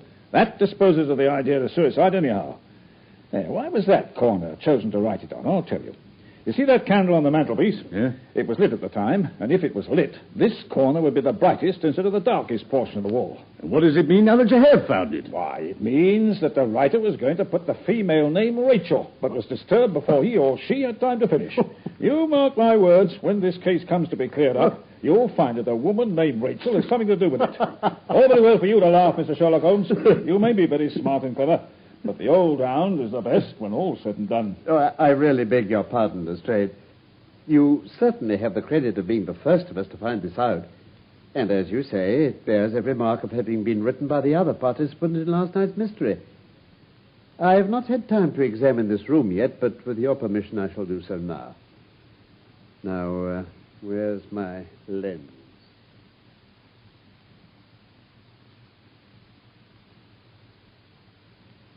There. I think that will do. 20 minutes that took you, Mr. Holmes. I could have spared you the trouble in 5. They say that genius is an infinite capacity for taking pains.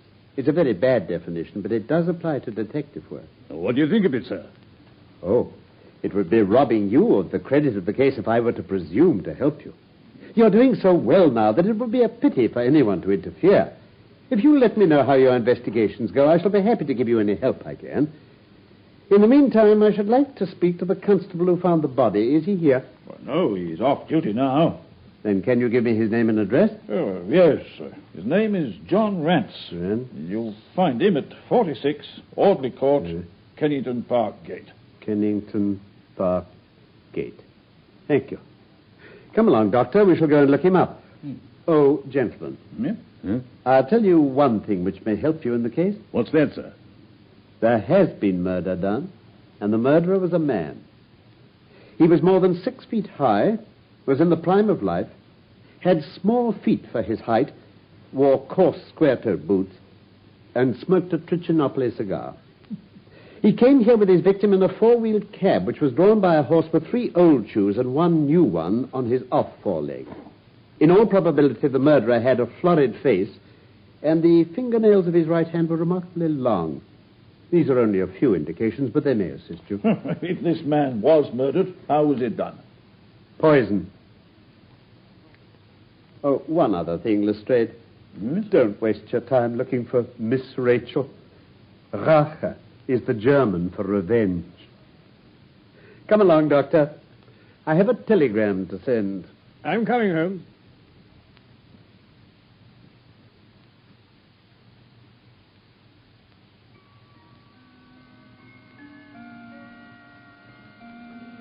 Now that I've sent my telegram, we can go and see this Constable John Rance. You amaze me, Holmes. Surely you're not as sure as you pretend to be of all those particulars you gave? There's no room for a mistake.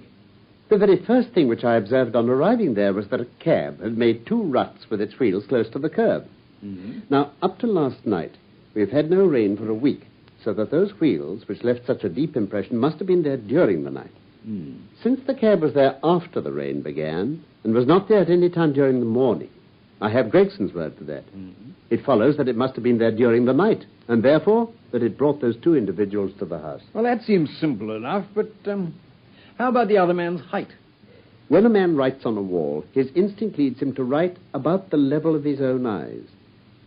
Now, that writing was just over 6 feet from the ground. It was child's play. And his age? Well, if a man can stride 4.5 feet without the smallest effort, he can't be quite in the sere and yellow. That was the breadth of a puddle on the garden path which he had evidently walked across. Patent leather boots had gone round, and square toes had stepped over. There's no mystery about it at all. Is there anything else that puzzles you? Well, the fingernails and the Trichinopoly cigar. The writing on the wall was done with a man's forefinger dipped in blood. My glass allowed me to observe that the plaster was slightly scratched in doing it, which would not have been the case had the man's nail been trimmed. I gathered up some scattered ash from the floor. It was dark in color and flaky, such an ash as is only made by a Trichinopoly. I flatter myself that I can distinguish at a glance the ash of any known brand, either of cigar or of tobacco. And the florid face, then? Ah, that was a more daring shot. Though I've no doubt that I was right. You mustn't ask me that at the present state of the affair. There is much that is still obscure, though I've quite made up my mind on the main facts. As to poor Lestrade's discovery, it was simply a blind, intended to put the police upon a wrong track by suggesting socialism and secret societies. It was not done by a German. Oh. If you notice, the A was printed somewhat after the German fashion.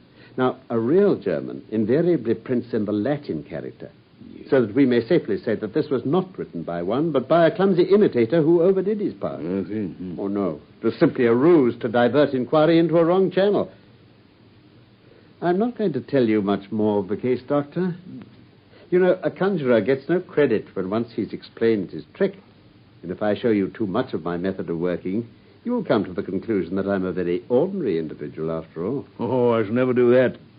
You have brought detection as near to an exact science as it ever will be brought in this world. I'll tell you one other thing. Patent leathers and square toes came in the same cab.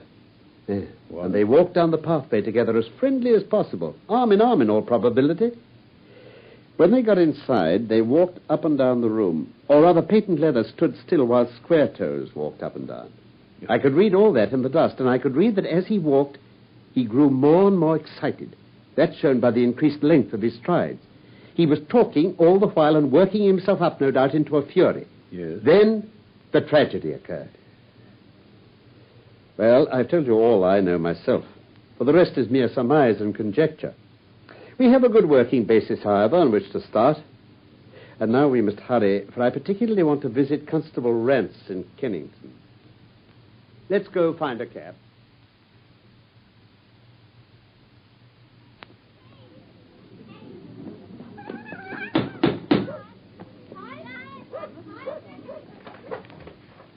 Yes, what is it?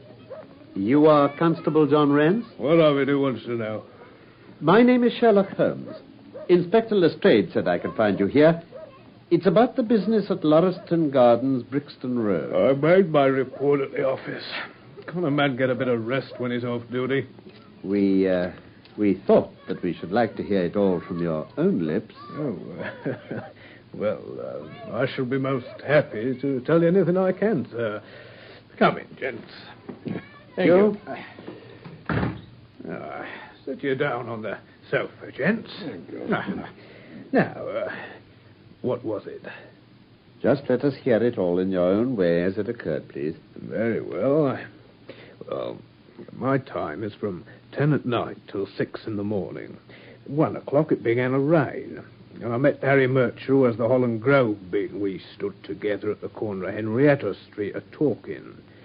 Well, presently, maybe about 2, a little after, I thought I'd take a look around and see that all was right down the Brixton Road.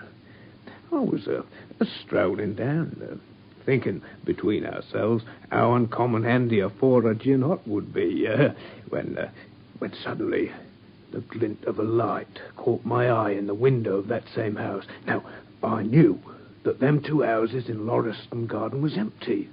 On account of him that owns them won't have the drains seen to, though the very last tenant that lived in one of them died of typhoid fever. So, I was knocked all in a heap, but seen a light in the window, and I suspected that something was wrong. When I got up to the door, all was quiet inside, so I went into the room where the light was a-burning. There was a candle flickering on the mantelpiece, a red wax one. By its light, I saw... Yes, I know all that you saw. You walked round the room several times, and you knelt down by the body, and then you walked through and tried the kitchen door, and then... Where was you hid to see all that? Seems to me that you knows a good deal more than you should. Here's my card. No, don't get arresting me for the murder. I'm one of the hounds, not the wolf. Mr. Gregson or Mr. Lestrade will answer for that. Go on, though. What did you do next? Went back to the gate and sounded my whistle. That brought Murcher and 2 more to the spot. Was the street empty then? Well, was as far as anybody that could be of any good goes. What do you mean? I've seen many a drunk chap in my time. I've never seen anyone so drunk as that coat. He was at the gate when I come out, leaning up against the railings, and I was singing at the pitch of his lungs about Columbine's newfangled banner, some such stuff. He couldn't stand far less help. What sort of a man was he? No common drunk sort of man.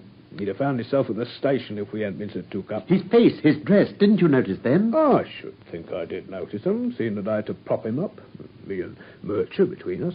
He was a long chap, a red face, the lower part muffled round. That'll do. What became of him? Well, he didn't have to do that looking after him. I'll wager he found his way home all right. How was he dressed? Brown overcoat. Had he a whip in his hand? A whip? No. He must have left it behind. You didn't happen to see or hear a cab after that? No. Well, there's half a sovereign for you. Oh. Oh, thank you, sir. I'm afraid, Rance, that you will never rise in the force. Oh? That head of yours should be for use as well as ornament. You might have gained your sergeant's stripes last night. The man whom you held in your hands is the man who holds the clue to this mystery and whom we are seeking. But I tell There's you... no use arguing about it now. I tell you that it is so. Come along, Doctor.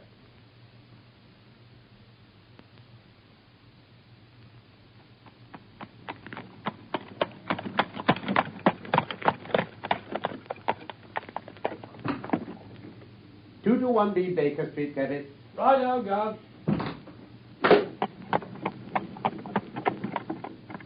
The blundering fool.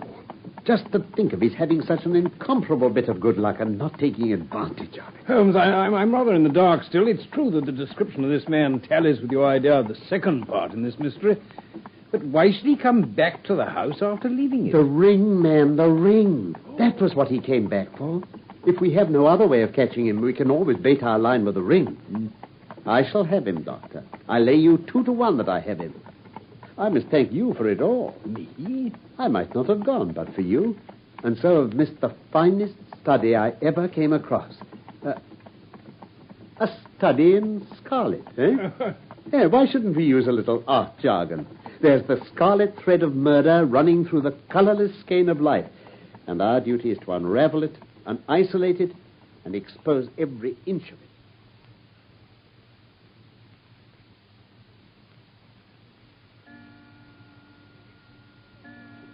Watson, what's the matter? You're not looking quite yourself. This Brixton Road affair has upset you. Well, to tell the truth, it has. I ought to be more case-hardened out of my Afghan experiences. I saw my own comrades hacked to pieces of my wand without losing my nerve, but I've gone over this business again and again this afternoon, until I dozed off, that is.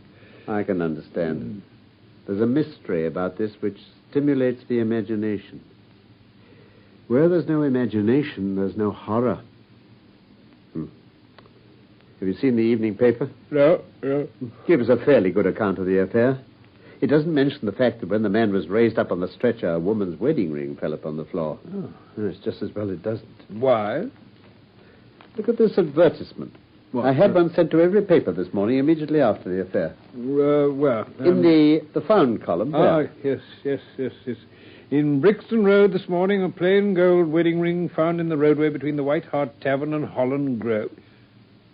Apply Dr. Watson, 221B Baker Street, between 8 and 9 this evening.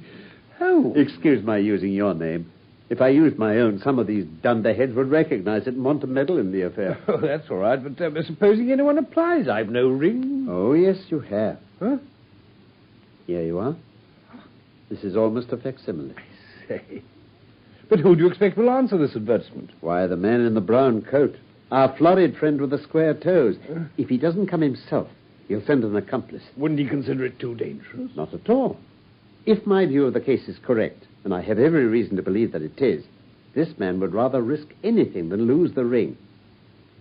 According to my notion, he dropped it while stooping over Drebber's body and didn't miss it at the time. After leaving the house, he discovered his loss and hurried back, but found the police already in possession owing to his own folly in leaving the candle burning. He had to pretend to be drunk in order to allay the suspicions which might have been aroused by his appearance at the gate. I see. Now, put yourself in that man's place. On thinking the matter over, it must have occurred to him that it was possible that he had lost the ring in the road after leaving the house. What would he do then? He would eagerly look out for the evening papers in the hope of seeing it among the articles found. Yes. His eye, of course, would light upon this. He'd be overjoyed. Why should he fear a trap? There'd be no reason in his eyes why the finding of the ring should be connected with the murder. No. He would come. He will come. You shall see him within the hour. And then? Oh, you can leave me to deal with him then. By the way, have you any firearms? Oh, I have my old service revolver and a few cartridges. You'd better clean it and load it. He'll be a desperate man. And though I shall take him unawares, it's as well to be ready for anything. Very well, then. I'll do it as soon as we've had dinner. That was part one of A Study in Scarlet by Michael Hardwick from the novel by Sir Arthur Conan Doyle. Sherlock Holmes was played by Carlton Hobbs and Dr. Watson by Norman Shelley. Production for the BBC was by Norman Wright.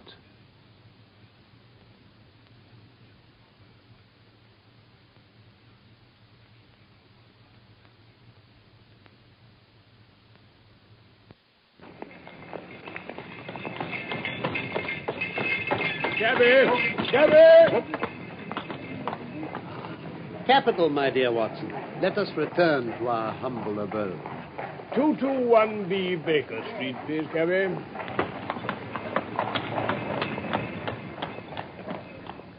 From London, we present the second episode of A Study in Scarlet, a play for radio in 3 parts by Michael Hardwick, based on the novel by Sir Arthur Conan Doyle.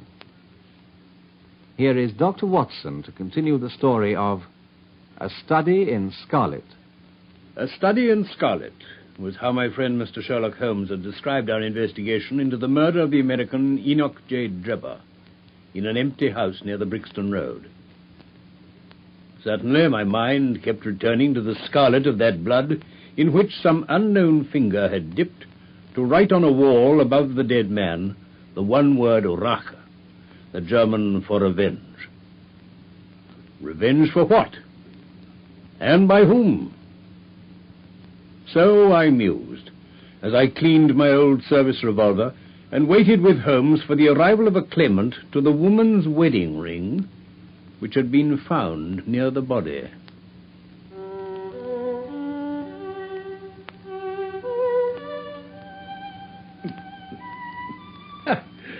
Well, the old pistol seems none the worse for lying idle. The plot thickens, Watson. I've just had an answer to the telegram I sent to America after we left Lauriston Gardens. My view of the case is the correct one. And that is? Oh, my fiddle would be the better for new strings.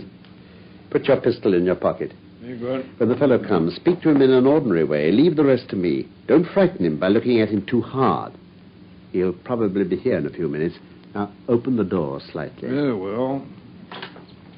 That will do. Now, put the key on the inside. Here comes our man, I think. Quickly with the key. All right, very good. Now, listen. Good evening.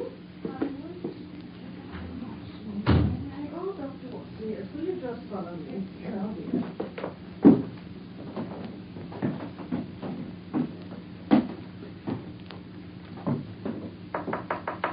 Come in. Yes, my good woman? It's, this has brought me, good gentleman, here in the paper. A gold wedding ring in the Brixton Road. It belongs to my girl Sally, as was married only this time 12 months, which her husband is steward aboard a Union boat. And what he'd say if he come home and found her without her ring is more than I can think.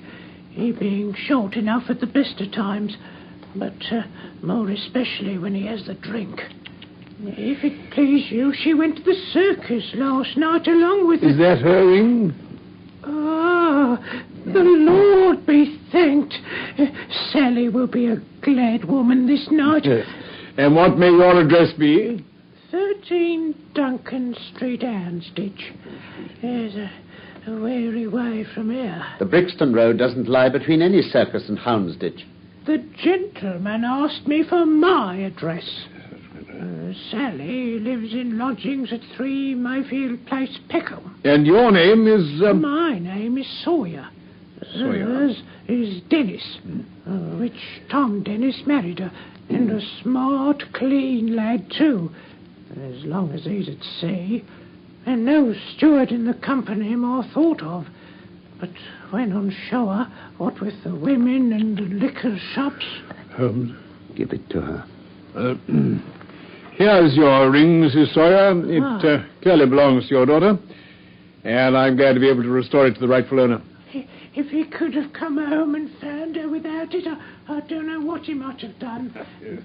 Thank you, good gentleman. Oh, my poor Sally, what will she say? Good night to you, Mrs. Sawyer. Good night to you, sir. I'll follow her. She must be an accomplice. She'll lead me to it. Wait up for me, Watson.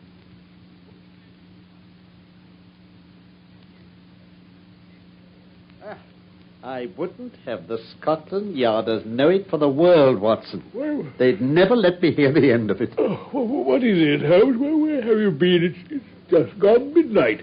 Oh, I don't mind telling a story against myself.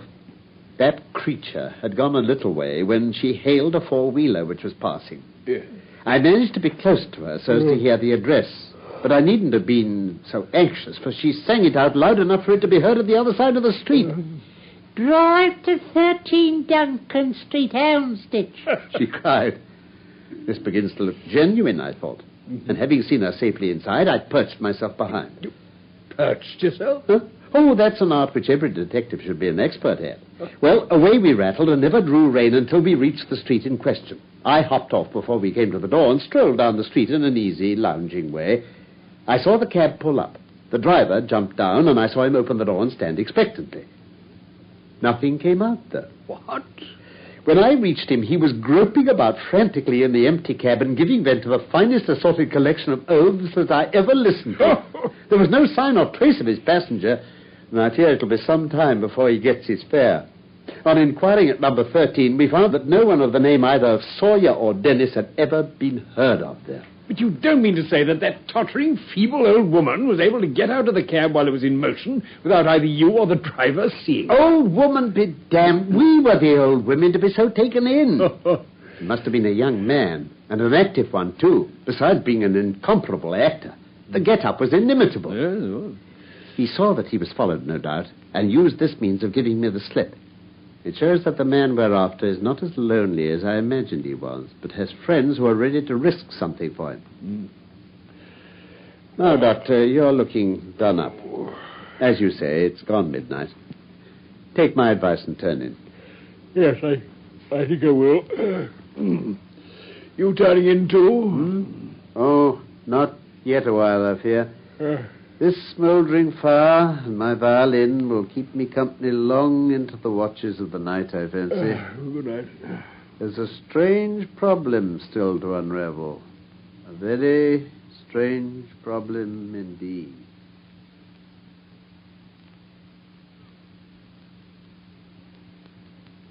Well, Holmes, the papers are certainly full of it today. The Brixton Mystery, they're calling it. Oh, but have they anything useful to tell us? Well, as far as I can see, most of them are concentrating on the victim's German name. That won't get us far. Wait a minute. This must be a later edition. They've identified the man.